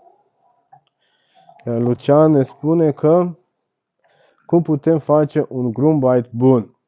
Cea mai bună modalitate să faci un grumbai, Lucian, este să faci o mămăligă. Mămăliga e cel mai bun grumbai. Chiar acum când am fost acasă, nu știu dacă este prezent pe live,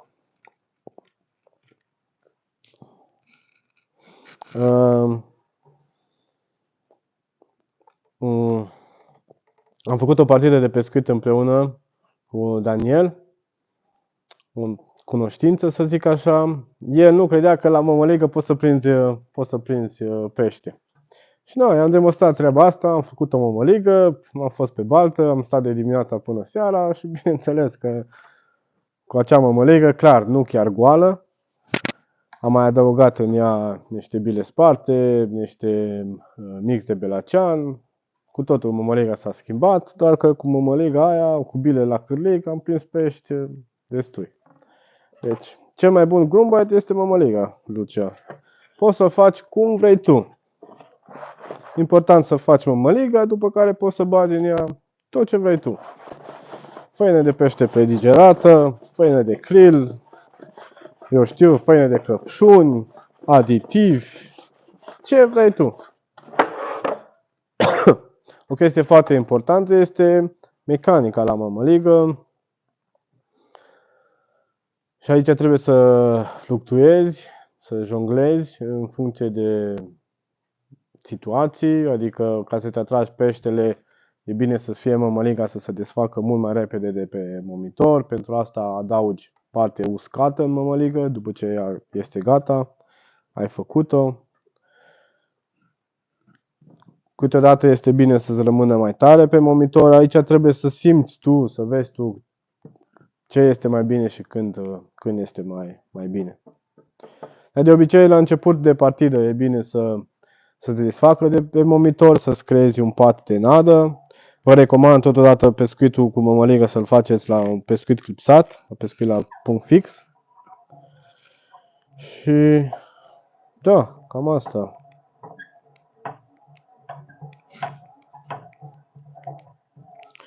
Bun, hai să vedem, mai putem rula încă un boiles. O bucățică de cârnați mică.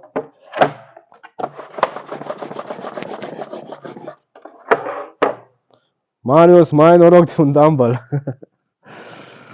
Bun, gata.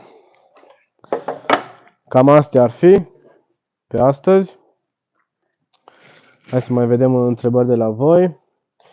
Costel Mihalcea, salutare Costel, salut, respect, le zici bine, mulțumesc, respect reciproc, mulțumesc pentru apreciere, te salut și eu pe tine. Eu când pescuiam cu pelete, ca să mă ține mai mult la cârlig, le țineam în ulei, pe mine mă țin și până la 10 ore. Un alt sfat, fugi de peletele găurite, mai bine le găurești tu cu burghiu mic. Da, uleiul da, ține peletele mai mult. Și, nu, ce să zic, nu am pescuit foarte mult timp cu pelete la cârlig. Pe Ianis am pescuit mai mult timp cu pelete la cârlig, pentru că acolo peletele este hrană naturală pentru peștii de acolo, este cea mai bună nadă, mumeală. Da, ce pot să vă spun despre pelete? Un sfat foarte bun, Marian. Mulțumim. Bolezi din pelete le poți face tare să stea pe vat cât vrei în funcție de numărul de ouă. Absolut, Claudiu. Asta le poți face, cum să zic, în funcție și de bolesul ăsta. Poți să adaugi întăritorii, adaugi o hemoglobină, plasmă de sânge sau albumină de ou și le întărești, le poți face tari cât de tari vrei tu. Nu le laud și nu le folosesc, vorbesc în principiu. Avantajul lor e preț mic și înădire cu cobra. Da, doar că poți să-ți faci, dacă vrei, nu neapărat un boles ok, poți să-ți faci și din alte ingrediente, nu neapărat din pelete. Deci, aici e diferit. Acum sunt avantaje și dezavantaje, bineînțeles, pentru că dacă te duci pe un carpodrom sau te duci pe un lac unde este o densitate de pește mai mic și tu vrei să prinzi pești mari și te duci cu pelete, clar că ți este foarte, foarte greu să ajungi la pești mai mari. Dacă din pelete faci boilesuri, clar că ți este un pic mai ușor și le faci mai mult și boiles tare, să mai ajungi la pești mai mari. Deci, nu, aici e în funcție și de ceea ce dorești tu de la partidă, ceea ce vrei să faci și așa mai departe. Cu ultimul dumbbell iau peștele ce mare. Doamne dă, Marius. Pe ultimul dumbbell e scris un 20, ne zice și Eric Nemeș. Așa să fie. Să sperăm că acum, pe sfârșit de an, să vină un 20 plus. Ce drept, anul ăsta nici nu au prea frecventat multe lacuri cu pești mai mari. Chiar și aici unde am fost la Tonci, cam acolo este media, 15-16 kg. Anul trecut am avut un pește de 20, 21 și ceva. Da, partida nu este, anul nu este încheiat. Să sperăm aici. Din informațiile care am, sunt pești mari, ar fi și pești de 20 de kg. Asta rămâne de văzut. Aștept mai multe informații oricum despre baltă. Bun, hai să încerc să desfac puțin masa. Elvis, boles de mămăligă. Bineînțeles, poți să faci și boles de mămăligă, poți să faci boles din, eu știu ce, din orice poți să faci bolesuri. Nu e asta o problemă. Este din ce să faci.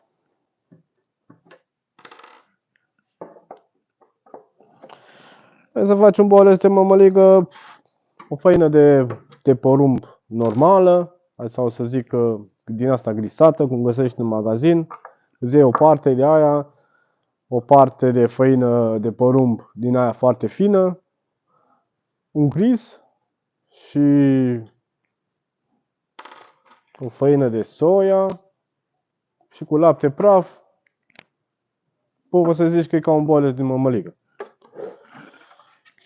Sau e un boles foarte, foarte simplu de făcut.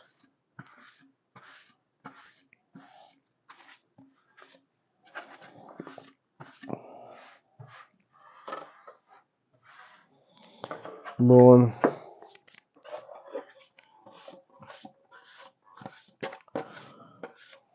Marius, dacă mai ești prezent, ce am uitat să-ți spun sau ce ai uitat să faci este curățenie, așa că te invit înapoi.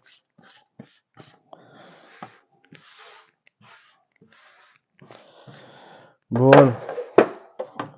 Pun masa deoparte, după care sunt dispus vouă întrebărilor.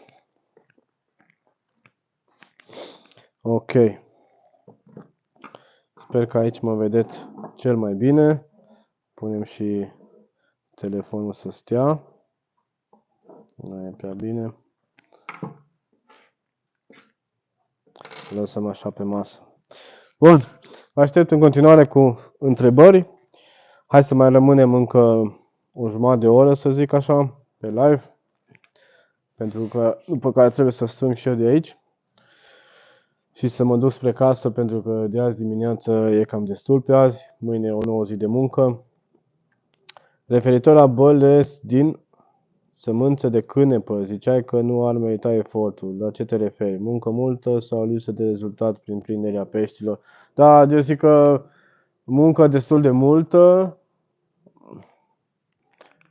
Sau hai să zic muncă foarte multă, să zic că nu e. Că macini semințele de cânepă, aici nu-ți ia foarte mult timp, după care peste ele adaugi treptat făină albă, gluten, doar că rezultatele nu le văd unele foarte, foarte bune, părerea mea personală. Și de acum înainte nici pe atât, pentru că cânepa conținând ulei, uleiul închide bila, de acum o să fie apa rece.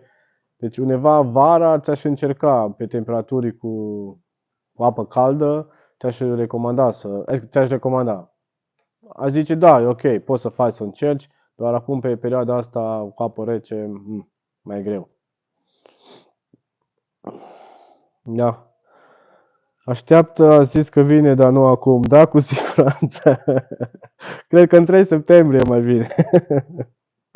În 3 octombrie. Dar nu știai tu că termin eu chiar așa de repede rulatul, așa e, man? Bun. Ok, în continuare, într-un număr destul de mare, prezenți, ceea ce mă bucură.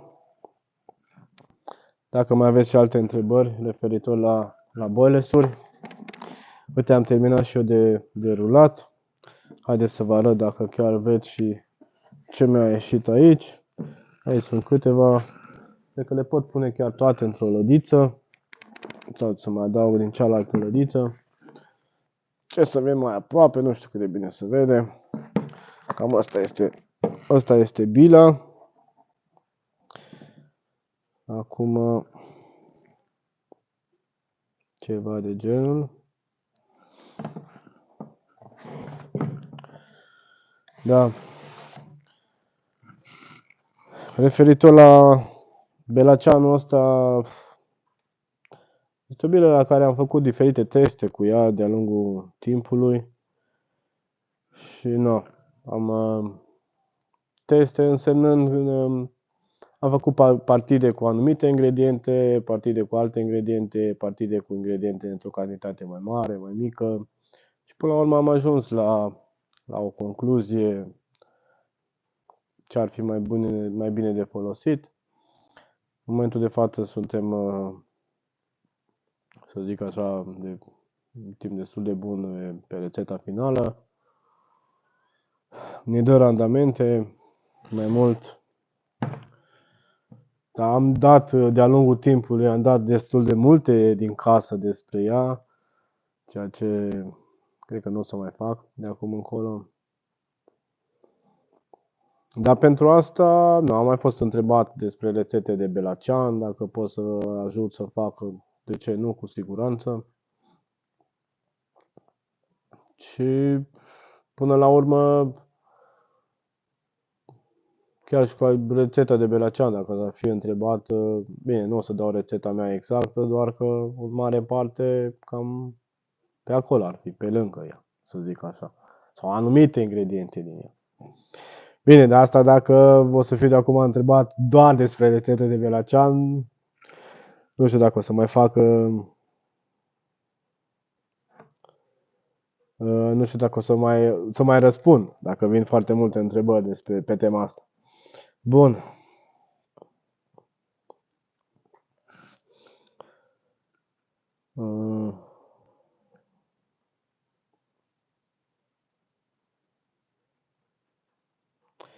Cânepa este foarte perisabilă. Bolesc cu cânepa se conservă extrem de greu. Da, păi acum, Claudiu, ce să zic,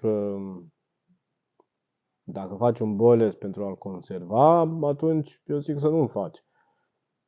Mai bine cumpără-l. Dar dacă faci un boiles ca să-l pescuiești, atunci poți să folosești. Pentru că, uite, eu am făcut acum peste 2 săptămâni plec la pește, deci boilesul o să-l folosesc, nu-l conserv. Dar asta pe de o parte. Pe de altă parte, așa este datorită uleiului, datorită conținutului de ulei, cânepa este mult, mult mai perisabilă și poate să apară mucegai, adică mucegai, să râncezească, să aibă un gust mai rău boilesul. Doar că dacă îl faci și te duci câteva zile la pescuit, poți să folosești cu plăcere, de ce nu? E foarte utilă șina cu role. Da, așa este, Marian, este foarte, foarte utilă pentru că nu, iese cârnațul direct pe ea și practic nu ai să ții cu mâna. Ce putem să... apropo, dacă suntem la sfârșit, dar stai să răspund la câteva întrebări de aici, după care o să vă arăt exact, să desfac mașina și vă arăt și în interior cum e. Se merită să faci acasă sau să cumperi, adică ca și costuri. Cătălin, ca și costuri îți recomand să faci acasă, nu doar ca și costuri, ca și calitate, ca și tot ce vrei tu. Îți faci dimensiunile care le vrei tu, dacă vrei îți faci când vrei tu, ai tot timpul o bilă proaspătă care îți prezintă un avantaj cu totul mult mai mare. Deci eu am mai zis-o și în alte live-uri și în alte videoclipuri, vă recomand tuturor să vă faceți, să vă rulați bălesurile pentru că sunt numai avantaje, vă spun sincer. Să nu înturtești bilele, cu siguranță o să am grijă de ele, Marius. Ștefan Lucian, salutare Ștefanel. Cum stai cu bilele? Ți-ai pregătit pentru partida ce o să urmeze? Cum putem conserva un boles mai mult, fără să adăugăm conservant? Există o variantă mai naturală? Cea mai bună variantă, să zic, dacă vrei să-l conservi, să stea, eu știu, 1 an de zile sau 2 ani de zile, este ca să-l usuci cât mai bine, să evapori toată apa din el, după care îl poți să le faci tari ca pietrele, le poți depozita în găleți, pune capacul peste ele, nu se mai întâmplă absolut nimic cu ele. Pentru că apa sau umezeala din bolesul este cea care provoacă mucegaiul cel mai mult și faptul că ele sunt închise hermetic. O altă modalitate este să le astupi cu sare, să pui sare peste ele. Cam astea două ar fi cele mai bune fără să folosești conservant. Dacă crezi că e o problemă că sunt bilele tari ca piatra și că cum o să le mai folosesc, nu te îngrijora pentru că înainte să te duci la o partidă de pescuit cu 24 de ore înainte sau dacă vrei chiar și cu 48 de ore înainte, adaugă un lichid hidrolizat peste ele, lasă-le așa, pune puțină apă caldă peste ele, bilele o să tragă lichidul și o să ai bile ca și bilele proaspete o să fie bile hidratate, foarte atractive, deci poți să le folosești cu toată încrederea.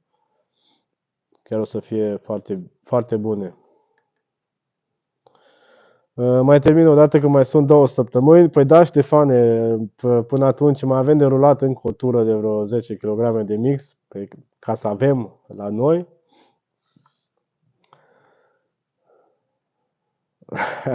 Da, Marius, exact. Ceea ce îmi convine mie e să vând rețeta de pe la Cean. Aștept oferte, cu siguranță. Ai. Ci că 100 de euro pentru partea lichidă. Bine, Ștefane, rămâne, vorbim după. Sau vorbim pe baltă. Păi și dacă mâine mă trezesc că vreau să le vând, cum le conserv? Dacă vrei să vinzi boilesurile, uite și eu, pentru cine chiar dorește să pescuiască cu bilele astea, pot să-l ajut. Fac boilesuri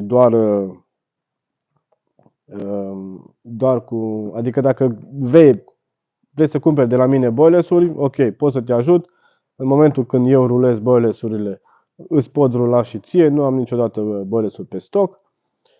Îți spun care e treaba, boilesurile nu conțin conservant, să ai grijă de ele, să nu le ții închise hermetic, ele sunt uscate destul de bine, ele se păstrează și așa pentru 2, 3 luni, 6 luni, fără nicio problemă. Doar ideea să nu le ții închise hermetic. De aici încolo, treaba ta, te descurci. Eu ți-am spus, astea sunt riscurile, dacă vrei cumperi, dacă nu, asta e. Ce pot să zic? E diferența între o bilă cu conservant și una fără conservant, o bilă proaspătă și una de 2 ani de zile. Bag conservant, poți să bagi și conservant, ce să zic. Dacă o să ai succes în continuare la vândut, poți să folosești afițion, fără nicio problemă.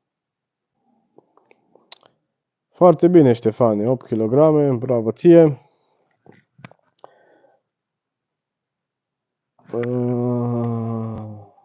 Numărul 2 de data trecută, Super Râd și Martin Macek. Super. Martin, tut mir leid, aber das ist, weiß es nicht, welche Sprache ist, aber ich verstehe leider nicht. Was kennst du Deutsch? Nu ai înțeles. Ai dat prea mult din casă și nu prea îmi convine. Dacă mai dai mult din casă, atunci mă duc la licitație cu rețeta ta. Bine, Marius, gata. Am închis gura. Bun, hai să vă arăt mașina. Să încerc să o desfac momentan.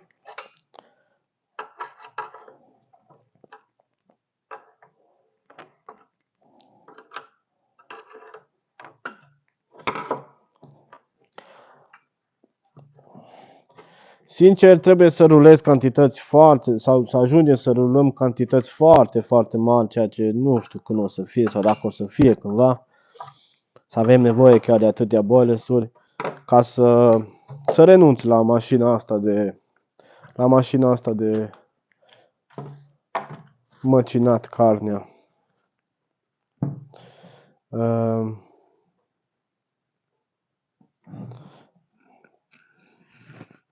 Bun. Mașina. Aici desfac, aici în capăt vine băgat conul. Aici a mai rămas pastă, cocă. Desfac și partea de sus.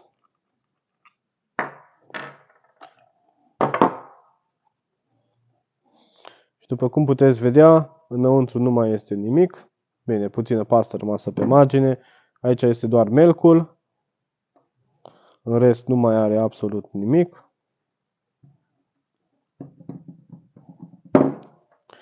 Și în partea asta nu are nici sită sau altceva. O singură chestie ce am făcut eu, pentru ca să putem să prindem capul, conul, i-am făcut suportul ăsta sau, cum să zic, un fel de șaibă mai mare, pentru că dacă nu puneam asta, conul tot, sau este riscul să iasă afară din asta, pentru că este puțin mai mic. Iese afară. Și atunci am tăiat dintr-o lamelă, să zic, un fel de șaibă mai mare, care îl ține conul mult mai bine. Și asta e tot, nimic complicat. Cu coca asta care îți rămâne, poți să o scoți afară dacă vrei să rulezi boilers-uri cu ea, sau poți să o lași așa, să o folosești ca și pastă, să acoperi boilers-urile cu ea. Deci, ce vrei. Eu de data asta nu o mai scot, o las așa, pentru că, sincer, nu știu dacă mai avem pastă sau nu mai avem. Și rămâne de văzut cum o să fie și temperatura peste 2 săptămâni când plecăm la pește, doar că poate să avem nevoie și de pastă, nu se știe niciodată.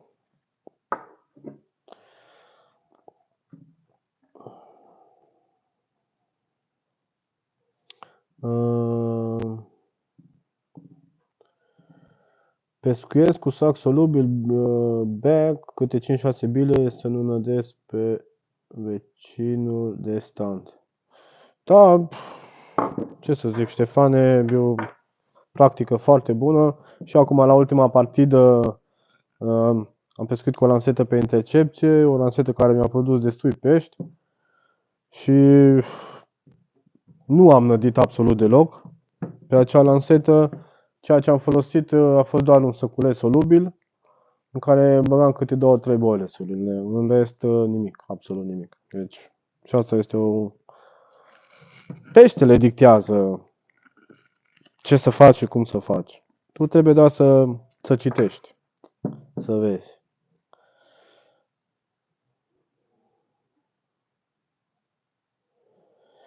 Ok. Când renunți la ea, mi-o vinzi mie.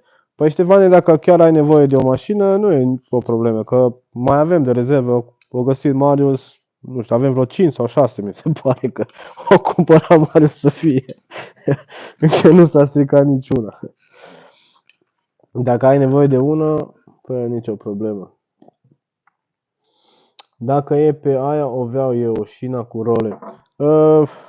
Marian, dacă pe acolo pe la tine nu găsești, putem vorbi și eventual când îți mai trimit ceva, pot să-ți trimit și așa ceva de pe aici, de prin zonă. Deci asta nu ar fi o problemă foarte mare. Da, rămânem conectați.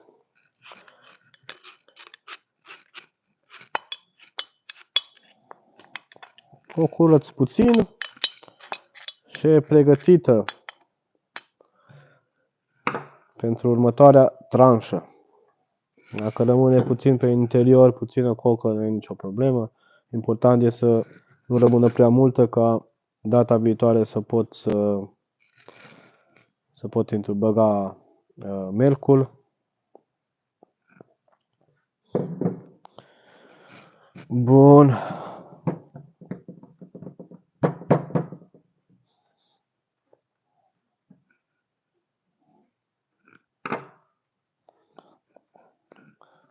Aici mai este puțină pastă. Pasta asta, ca să nu întâmpinați probleme foarte mari cu ea, să nu mucegăiască, ce v-aș recomanda este să adăugați puțin sirop de glucoză, după care nu mai aveți probleme cu ea, pentru că zahărul din siropul de glucoză îți menține, este un conservant și îți menține pasta. Nu mai mucegăiește, să zic.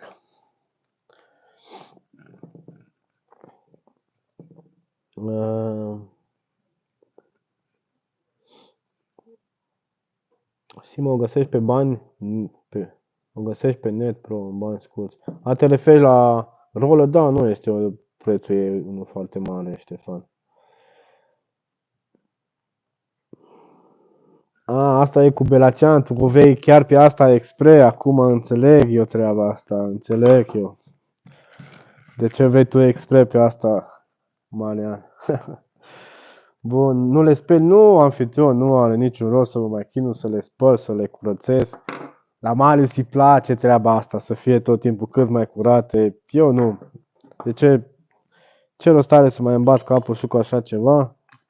Data viitoare la fel se murdăresc. Așa rămân. Uite, practica asta este, doar cât vine băgat conul. Nimic mai mult.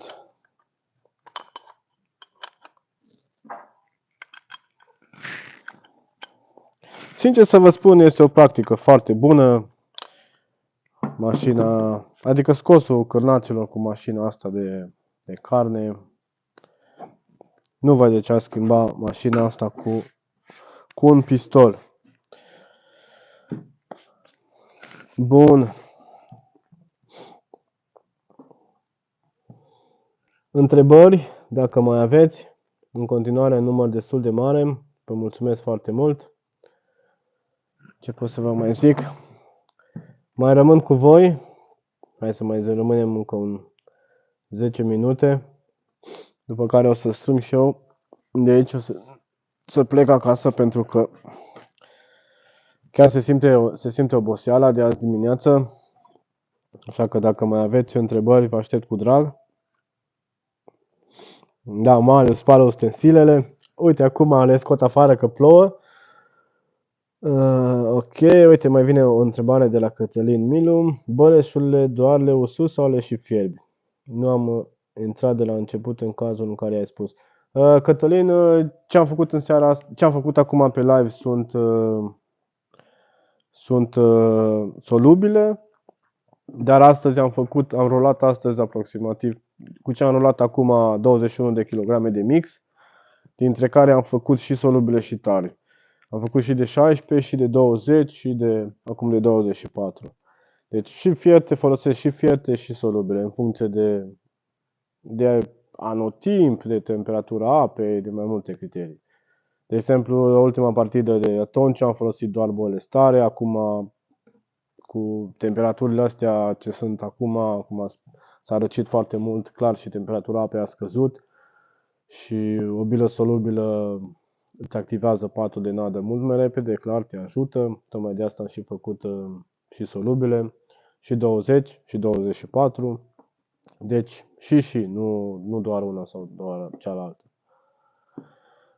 Și de ce este bine să folosești și solubile și tare? Pentru că o bilă solubilă îți creează mai multă atracție, ea se dizolvă, creează nori pe patul de nadă sau în zona pe unde pescuiești. Iar o bilă tare rămâne și aia rămâne pentru a fi mâncată de către pești, mult mai mult decât o bilă solubilă. O bilă solubilă nu știi ce se întâmplă cu ea. Se dizolvă în totalitate sau o să fie și ea mâncată de către pești, deci asta mai... Dar o bilă tare, ea îți rămâne acolo pentru peștii care o să-ți frecventeze patul de nadă. Ca să zic așa. O bilă tare îți rămâne, sau cum să mai zic, cu o bilă tare ai tot timpul ceva pe patul de nadă. Dar cu o bilă solubilă, tu tot timpul trebuie să întreții patul de nadă. Pentru că dacă bila se dizolvă în 2 ore sau în 3 ore, tu după 3 ore nu mai ai nimic pe patul de nadă. Și trebuie să revii cu bolesuri, chiar dacă nu ai trăsătură. Dar cu o bilă tare, aia tot timpul o să fie acolo prezentă, pe patul de nadă. Ca nouă, spală ustensilele, da, uite acum Marius mă și apuc, după cum am zis, o să le scot afară. Bun, ce să mai zicem? Uite, încă o întrebare. La 15 grade în apă putem spune că peștele devine mofturos. Eu zic că după 12 grade avem probleme. Momentan în România suntem în perioada în care începe să mănânce foarte bine, nu? Nu știu cum este temperatura în România. Îți dau aici un exemplu. Noi în momentul de față astăzi au fost, mi se pare că 11-12 grade, ieri a fost 7-8 grade maxima, deci este foarte frig, pe noapte 3-4 grade. Da, după ce apa începe să se răcească, mă refer din vară spre toamnă, peștele devine, sau pofta lui de mâncare ar trebui să fie una mai mare, pentru că îl așteaptă o iarnă și el trebuie să crească să acumuleze mai multe proteine pentru perioada de iarnă. Dar trebuie avut grijă cu temperatura apei, să nu vă hazardați foarte tare, cu năditul mă refer la aici. Dacă apa se răcește și mai mult, aici mă refer undeva spre începând cu sfârșitul lui septembrie, încercați să aduceți cât mai multă solubilitate, cât mai multă atracție în nadă. În momentul de față, pe luna lui septembrie, poți să te duci, poți să mai nădești, zic eu, părerea mea. Dar după ce treci de septembrie, deja trebuie să fii cu semnul întrebării, să ai grijă cu năditul, adică nădești în funcție de cum îți răspunde peștele, este cel mai bine. De altfel, cam tot timpul așa este cel mai bine să-l faci, în funcție de cum îți răspunde peștele să nădești. Să nu te duci, ai ajuns pe baltă și te-a pus să nădești, chiar și dacă este vară sau chiar dacă este luna lui mai, lună pe care o consider cu rezultate cele mai bune în pescuitul crapului. Nu e prea bine să te duci, să te apuci să dai nad acolo, să fie. Îți răspunde peștele mănâncă, îi dai. Nu îți răspunde, întreții patul de nadă și îți vezi de treaba ta până ce nu ai un răspuns bun din partea peștelui. Noroc vecine de canapea balcon. Așa și la noi, dar se încălzește undeva la peste 20 de grade. Da, da, la peste 20 de grade poți să te duci cu nade să-i dai să mănânce, nu e o problemă, după cum ziceam. Dacă o bilă solubilă, SOS Car Fishing, salutare. Dacă o bilă solubilă, ține la cârlig 2-3 ore, când apa are 30 de grade. Cât va rezista la 15 grade? Păi, nu, acum nu știu să calculez exact. O să-ți reziste, o să fie mai puțin. De exemplu, dacă stă 2-3 ore, poate să fie 4-5 ore. Aici e în funcție și nu numai de temperatura apei, e în funcție și de populația piscicolă. Dacă există foarte mult puiet, pește mic, și peștii mici îți toacă bila. Peștii mici pe o apă caldă sunt mult mai activi decât pe o apă rece. Deci timpul o să fie de dizolvare mult mai mare. Cel mai bine este să pui o bilă îngăleată sau un vas cu apă din baltă, dar nici asta nu este o practică chiar foarte bună ca să-ți dai seama exact. Cel mai bine, cum poți să-ți dai seama, arunci montura, o scoți, te uiți la ceas, o scoți după 3 ore și vezi ce diametru are. Atunci îți faci o idee cam cât timp o poți să o lași în apă. Claudiu, te-am descoperit de curând, felicitări, ești tare. Claudiu, îți mulțumesc foarte mult, mulțumesc foarte mult pentru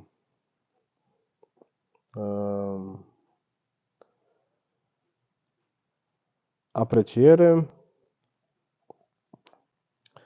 Da, ce să zic, încerc prin acest canal să vin cu practicile mele de pescuit de-a lungul timpului, nimic altceva. Atât cu videoclipuri, cât și cu live-uri. Da, pe parcursul timpului m-am perfecționat sau am încercat să mă perfecționez sau să ofer o calitate din ce în ce o calitate mult mai bună. Dacă nu știai, până acum am fost prezent, am început toată chestia asta de fapt pentru toți cei care nu știți, pe o altă platformă, undeva prin iarnă, anul acesta prin iarnă, nu știu, ianuarie, februarie mi se pare că, pe o altă platformă, pe TikTok, doar că până la urmă am, am ajuns la concluzia că ceea ce fac eu, conținutul meu, nu este adecvat pentru acea platformă, pentru că nu pot să fac un videoclip 30 de secunde să explic o partidă de pescuit sau alte chestii. Videoclipuri care merg cel mai bine pe platforma cealaltă. Iar acum, începând din august, am revenit, am revenit aici, pe YouTube. Spun că am revenit pentru că contul l-am deschis de anul trecut din noiembrie, contul pe YouTube. Doar că am postat atunci la început câteva videoclipuri, după care m-am oprit. A fost oarecum ca și un mic test, să zic așa, o mică experiență și așa mai departe. Iar acum sunt din nou prezent pe YouTube. Aici mă simt, sincer, mult mai bine. Observ că și platforma asta începe să cunoască conținutul, știe cui să trimită videoclipurile mele pentru a fi vizionate. Observ că numărul vostru este din ce în ce tot mai mare. Chiar țin să vă mulțumesc pentru asta. Mai mult, mesajele voastre de încurajare îmi dau mult mai multă ambiție, să zic așa, de a merge mai departe, de a continua. Da, foarte multă lume a fost dezamăgită pentru că am renunțat la cealaltă platformă, doar că nu s-a oprit totul acolo, sau să zic așa, povestea continuă, merge mai departe. Deci și nici nu mă gândesc la așa ceva pentru a pentru a mă opri din ceea ce fac. Îmi place ceea ce fac, o fac cu drag, din pasiune, pentru sportul ăsta minunat, pentru pescuitul crapului, pentru că da, este latura pe care o practic de atâția ani de zile. Bun.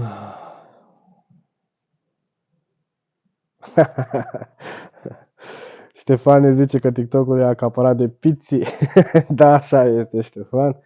Da, e acaparat de multă lume, doar că, nu știu, platforma aia nu prea mi-a dat mie foarte multă încredere, în fine. SOS Carp Fishing revine cu o întrebare. Care este temperatura ideală la care ar trebui să se ruleze bilele manual? Nu pot să zic că este o temperatură ideală la care se rulează cel mai bine bilele. De exemplu, ce se întâmplă de-a lungul, pe perioada unui an de zile sau a unui an de zile. Dacă rulezi bilele și temperatura în care ești sau dacă ești și afară este foarte cald, mixul o să stragă mult mai multă parte lichidă decât dacă rulezi bilele și temperatura este mai mică. Atunci mixul o să tragă mai puțină parte lichidă, să zic așa. O temperatură ideală, mai bună, potrivită, hai să zic la un 20 de grade, este 20-25 de grade este perfect. Poate chiar și sub 20 de grade pot să rulez. Dar undeva pe acolo. Afară sau la fierbere? Păi eu cred că am înțeles bine ideea. Care este temperatura și umiditatea ideală pentru uscarea bilelor? Păi aici, ce pot să zic? Eu nu am așa ceva. Eu le usuc bilele afară, deci dacă vrei să le usuci, să-ți faci un uscător într-o cameră, nu trebuie să ai o temperatură ideală. Bine, dacă le usuci afară, ele se usucă în funcție de cum e temperatura de afară. Dacă vrei să-ți faci o cameră de uscare, poți să-ți introduci un dezumidificator, un ventilator, o sursă de căldură, ia o temperatură de 25-30 de grade, eu zic că este perfectă. Afară sau la fierbere, da, temperatura de rulat, adică când să rulezi bălesurile și când să le usuci, Ștefan. Sau, dacă am înțeles bine întrebarea, cred că la asta se referea. Anfitrion, eu te las, trebuie să ies. Salutare și multe mulțumiri pentru live-urile și filmulețele în care împărtășesc cu noi din experiența ta. Sănătate multă, fire întinse și ne vedem pe următorul live. Anfitrion, seară frumoasă și ție și îți mulțumesc mult pentru aprecieri, sănătate și numai bine. DG Car Fishing, faci ce trebuie, felicitări, ce faci tu și ce explici tu nu găsești pe nicio platformă. Îți mulțumesc foarte mult pentru apreciere.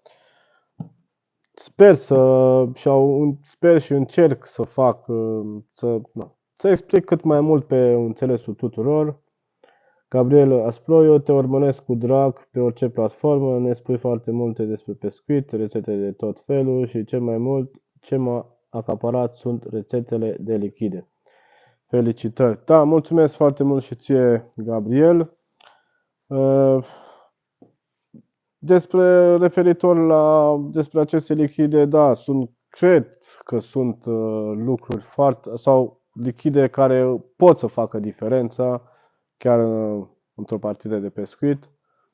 De ce spun treaba asta? Nu doar din experiența mea, ci și din experiența altor pescari, pentru că, de exemplu, lichidul hidrozat din ficat a fost postat pe cealaltă platformă, cred că prin luna lui mai, și de atunci foarte multă lume l-a făcut. Chiar o persoană mi-a spus într-un comentariu că, da, zicea și alte chestii, că sincer credeam că cunosc foarte multe, pentru că chiar comentariul ăla m-a remarcat Zicea ceva de genul că, sincer, credeam că cunosc foarte multe, că eu cunosc foarte multe, dar am învățat foarte multe de la tine. Și ce pot să spun despre hidrolizatul de ficat este că chiar face diferența, chiar și pe apă curgătoare. L-am încercat pe Dunăre, pe clisură și chiar a făcut diferența. Deci, ceea ce cred și eu, am văzut chestiile astea, că un lichid din ăsta hidrolizat, natural, făcut, băgat în boilesuri sau pus peste nada cu care pescuiești, peste peleți, peste semințe, peste ce veți voi, poate să-ți facă diferența.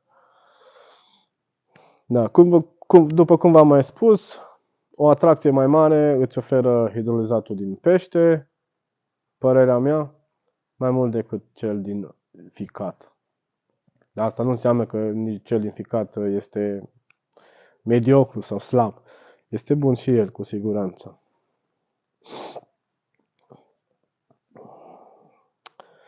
Dacă e cald rău, pute belaceanul mai tare. Da, exact. Așa este. Ștefane, a mai rămas 13 zile. Da, trec și ele, Ștefane. Mi-am făcut lichidul hidrolizat de ficat și am pus niște bile de cârlig la dipuit. Și la ultima partidă au mers foarte bine. Am mers foarte bine. Bile, 2 de 20. Uite, vezi, drept dovadă ceea ce vă spuneam mai devreme. Chiar poate să facă diferența. Felicitări, Cătălin! Mulțumim foarte mult pentru informație. Deci, după cum vă spuneam, chiar poate să facă diferența. Chiar vă recomand să folosiți lichide din astea hidrolizate în loc la tot felul de arome și aditivi și verzel și alte chestii câte mai există prin magazin. Acum fiecare după preferințele lui. Eu cu lichidul de ficat am umectat pelete și am prins de 2 ori mai mult decât colegul. Uite, încă o dovadă, mulțumim foarte mult pentru informație, Gabriel, felicitări și ție. Deci chiar face diferența. Avem pavilioane, avem corturi, avem umbrele, tărie, suntem pregătiți. Doamne, dă să ajungem cu bine, Ștefan.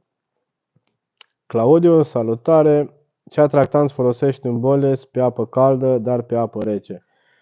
Indiferent de temperatura apei, folosesc aceiași atractanți, Claudiu, sau aceleași lichide hidrolizate, pentru că asta este sau sunt, hai să vă mai dau încă, sau să vă dau, nu este neapărat un secret. Claudiu, nu știu dacă ai văzut videoclipul cu rețeta de boilesuri postată pe canal. Este rețeta de boilesuri scris și condimente. Probabil că ai observat în partea lichidă atractanții sau ingredientele solubile din mix. Deci, astea sunt singurele ce folosesc. Dacă vrei, cum să vă spun mai exact, dacă vrei o atracție mult mai mare a bilei, te duci cu lichidele hidrolizate, pentru că despre ele vorbim, te duci într-o cantitate mai mare în bilă și dacă vrei și mai mult, poți să-i adaugi și o porție bună de oțet, pentru că oțetul este un înlocuitor perfect pentru arome, este un produs natural, nu este un produs sintetic precum sunt aromele. Se găsește oțet în momentul de față din tot felul de fructe, deci nu este asta o problemă. Dacă chiar vrei să ai o stropială în boile, să vă zic așa, iar dacă vrei o bilă normală sau o bilă mai mult pentru un pește mai mare, poți să reduci cantitatea de lichide. Cam astea sunt. Și nu, eu am mai zis-o, ceea ce folosesc eu sau ce îmi place mie, lichidele care îmi plac mie să le folosesc cel mai mult, este lichidul din pește și lichidul din ficat. Astea două îmi place să le folosesc. Sunt și mai ușor de găsit, mai ușor de făcut. Bun, hidrolizatul din squid l-am făcut din făină de squid. Poți să-l faci, bineînțeles, și din sepie, caracatiță. Doar că l-am introdus în rețeta de squid și condimente pentru ca să se potrivească oarecum cu ideea, cu conceptul de bilă, squid și condimente. Pentru că în mix regăsim făina de squid și condimente, iar în partea lichidă hidrolizatul de squid. Deci cam astea ar fi, Claudiu, în mare. Hidrolizatele, coloranți. Da, Ștefane, numai coloranți nu sunt. Vând și bile pentru pescar, cine dorește să mă contacteze. Spor la treabă, Marius. Pot descrie puțin mirosul ca să fiu sincer dacă a ieșit bine la mine, a ieșit un miros înțepător și puțin izdeficat. Da, exact așa este. Mirosul înțepător vine de la serul EM1, de la microorganisme, care pentru a lucra mult mai bine, ele își creează sau le place să fie un mediu acid. Nu știu câți dintre voi ați verificat pH-ul lichidului, probabil că, sau dacă nu ați făcut-o, vă spun, ați observat. De exemplu, pH-ul CSL-ului este undeva 3 și ceva, aproape 4, deci un pH foarte mic, foarte scăzut. Și asta se datorează faptului că microorganismele din serul M1 își creează un mediu acid sau într-un mediu acid ele lucrează mult mai bine. De aici vine și mirosul ăla puțin înțepător, să zic așa. Totodată chestia asta cu pH-ul scăzut este o chestie bună, pentru că te poate ajuta la pescuit, adică modificarea pH-ului apei, atragerea peștilor și așa mai departe. Iar puțin miros, puțin izdeficat, exact, și încă o chestie ce poate să fie, poți să simți și melasa în funcție de cantitatea pe care o pui. Parcă se simte puțin și un miros de melasă în el. Dar rezultatele sunt pe măsură.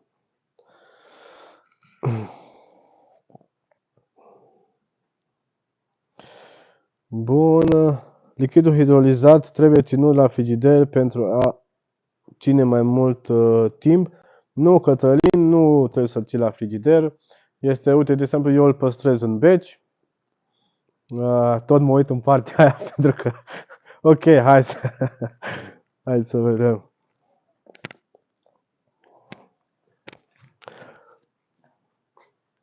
Să vi-l arăt. Aici așa este, deci nu trebuie să-l ții în frigider. La mine rămâne în borcan. Asta este din ficat. Mai am și din pește la mine. Deci, după cum vă spuneam, nu trebuie să-l ții în frigider. Eu îl păstrez în beci. Stă foarte bine. În beci am temperatură pe perioada de vară 20 de grade. Iar acum ajunge undeva sau pe perioada de iarnă undeva la 17 grade. Deci oarecum este o temperatură cât de cât constantă. Doar beciurile din România, mai ales beciul de la casă, știu că este mult, mult mai răcoare, deci nu ai nicio treabă. La temperaturile alea de 10 grade câte sunt în beci, nici microorganismele nu mai lucrează. Salutare, Claudiu! Ai făcut Robin Red și legat de Robin Red, crezi că se poate înlocui? Bineînțeles. Te salut, Claudiu, în primul rând. Robin Red nu am făcut. M-am gândit oarecum să fac o combinație pentru a obține Robin Red, doar că nu știu dacă chiar se merită doar pentru culoare, pentru că în rest Robin Red-ul conține 80-90% paprika, deci nu văd de ce aș adăuga restul ingredientelor doar pentru culoarea bilei. Culoarea bilei nu o consider deloc importantă. Eu prefer culoarea bilei să fie culoarea ingredientelor sau cum ies din ingrediente. Deci, în rețeta de squid și condimente folosesc chiar paprika. Deci nu văd de ce să fac chestia asta. Adică să adaug alte ingrediente doar pentru culoare. Nici pe departe. Ceea ce ai putea să mai adaugi sau să mai combini, te-ai putea juca cu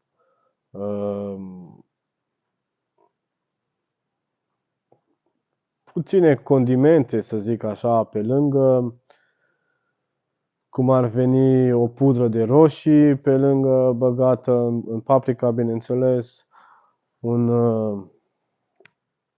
turmeric, pentru mai multă culoare, o făină o pudră de sfeclă roșie, ca să dea o tentă mult mai mult de roșu.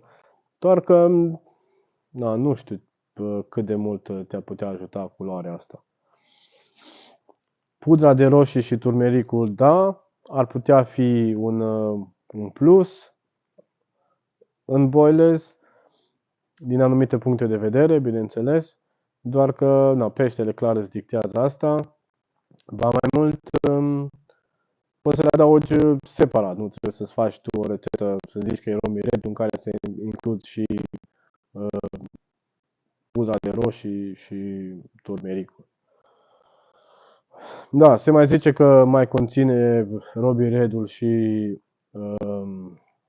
zahăr din ăla brun, Mașcovic sau nu mai știu cum îi spune exact. Acum asta nu știu ce să zic. Da, deci eu dacă vreau ceva să folosesc cu Robin Red, paprika simplu și nimic altceva complicat. După ploile astea o să ies la strâns de râme cu Marius să facem hidrolizat de râme. Da, uite, o idee foarte bună, Ștefan. Chiar așa. Nu e rău deloc. Ar merge și un hidrolizat din râme. Dar următorul lichid hidrolizat o să fie dintr-un fruct de data asta. Sau următorul videoclip cu un lichid hidrolizat o să fie dintr-un fruct. Încă mă mai gândesc din ce fruct o să fie, doar că lichidul vreau să aibă culoarea fructului. Pentru asta nu vă spun mai multe despre chestia asta și vă lăs să vedeți videoclipul când o să urmeze. Bineînțeles, încă nu am pus nici lichidul, așa că nu o să fie chiar într-un timp foarte scurt. Încă nu am pus nici lichidul la preparat, să zic așa. Bun, uite, 24, chiar vă mulțumesc foarte mult pentru prezență. Ce pot să vă mai zic? Am scăzut la 22. Asta nu este o problemă. Ziceam că mai rămân 10 minute. Uite, am mai trecut o jumătate de oră.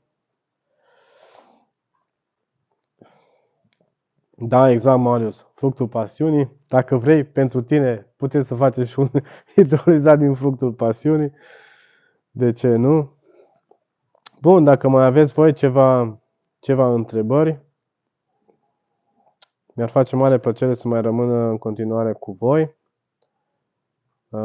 Da, sincer, trebuie să mai și strâng, să mai plec acasă. Acum rămâne de văzut. Da.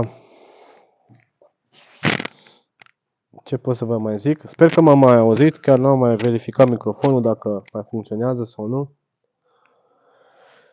Da, Marian, uite, o idee foarte bună, exact. Din prună facem pălincă, să trăiască.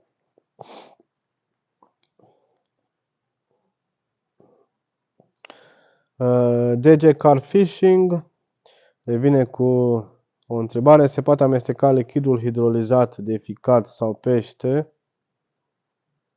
Deci dacă se poate amesteca lichidul hidrolizat de ficat sau de pește, se poate folosi în umectarea grumbatului. Bineînțeles, poți să le pui să le combini, poți să folosești doar unul dintre ele, poți să umectezi boilesurile, poți să umectezi semințele, poți să umectezi nada pentru spomb, poți să-ți activezi boilesurile cu ele, poți să îl pui în spomb și să nădești așa cu el, deci poți să folosești cât vrei tu și când vrei tu și unde vrei tu. Deci nu. Iar despre dozaje, întrucât este un produs natural, nu are limită, poți să folosești cât vrei tu. Totuși, o cantitate de 50-100 de mililitri este arhi suficient pe un kilogram de nadă, să zic așa. Deci poți să folosești când vrei și cât vrei și unde vrei. Despre GLM și betaină, ce părere ai? Aduc un plus real sau e doar vrăjeală? Pe tema asta am mai discutat foarte mult, Claudiu.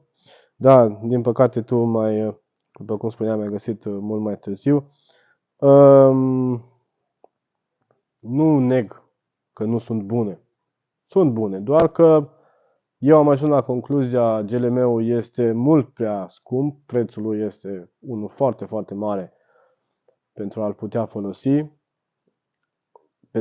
folosi, la dozajul la care să-ți aducă un plus.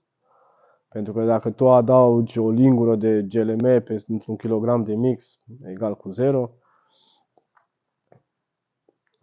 iar despre betaină, se poate și fără betaină.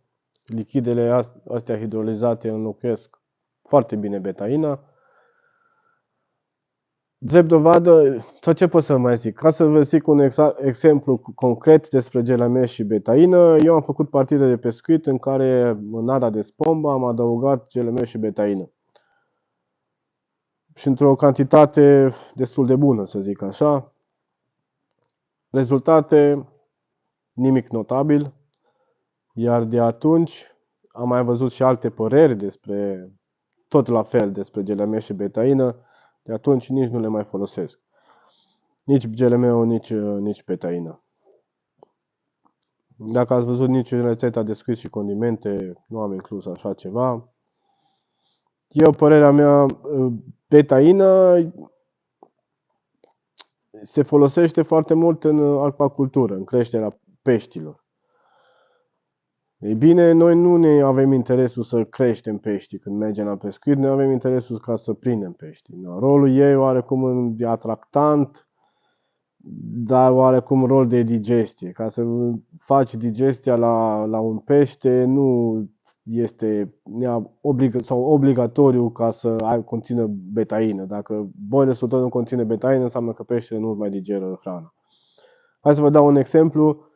La partida pe care am făcut-o cu squid și condimente, dimineața, ultimul pește, partida a început seara, undeva la un 7-8.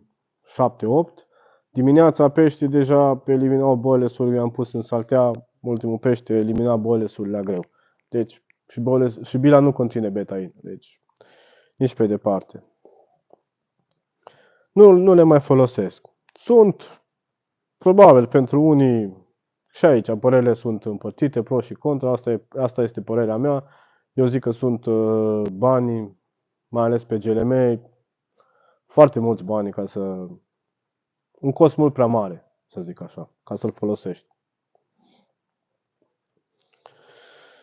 Nu exagerați cu hidrolizatul de ficat dacă aveți o densitate mai mare de somn, pește, somn.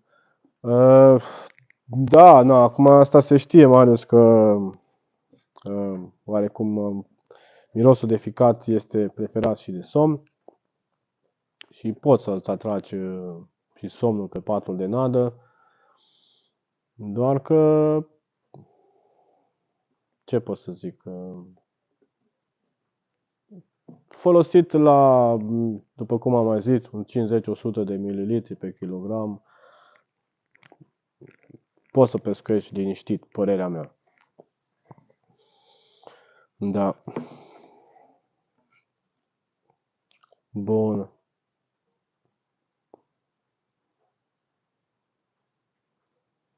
Ce bine plouă afară. Și eu mai am de mers acasă. Bun, dragilor, din păcate, cam asta a fost pe seara asta. Cel mai probabil, următorul live o să fie duminica viitoare. Duminica viitoare nu o să mai fie de la rulat, o să fie de acasă. Cum v-am spus și duminica trecută, dacă întâmpin probleme sau apar neprevăzute, o să las un mesaj atât pe YouTube cât și pe Facebook. Sunt cam platformele care le frecventez cel mai frecvent, pe care sunt prezent cel mai frecvent, cel mai mult timp. Da, cam, cam asta e. Oricum, de obicei, o să fac o practică duminică dimineața, o să fac o postare atât pe Facebook cât și pe YouTube și o să vă anunț exact cam la ce oră și dacă da, fac live sau nu fac live. De obicei am plan să fac în fiecare duminică de acum, mai după masă, mai de seară, doar dacă apare ceva neprevăzut și se întâmplă ceva, atunci și chiar nu pot să fac, atunci nu o să fac. Bun. Bun, hai o ultimă întrebare de la Claudiu. Lichidele nutritive din comerț au glicole și aminoacizi. Costă o brumă de bani, așa că faci bine cu hidrolizatul homemade și bile făcute. Yes, era o recomandare, nu era o întrebare. Da, așa este. Claudiu conține foarte mult propilenglicol sau glicerină. Asta este baza lor. De exemplu, vrei să-ți faci un lichid hidrolizat foarte simplu.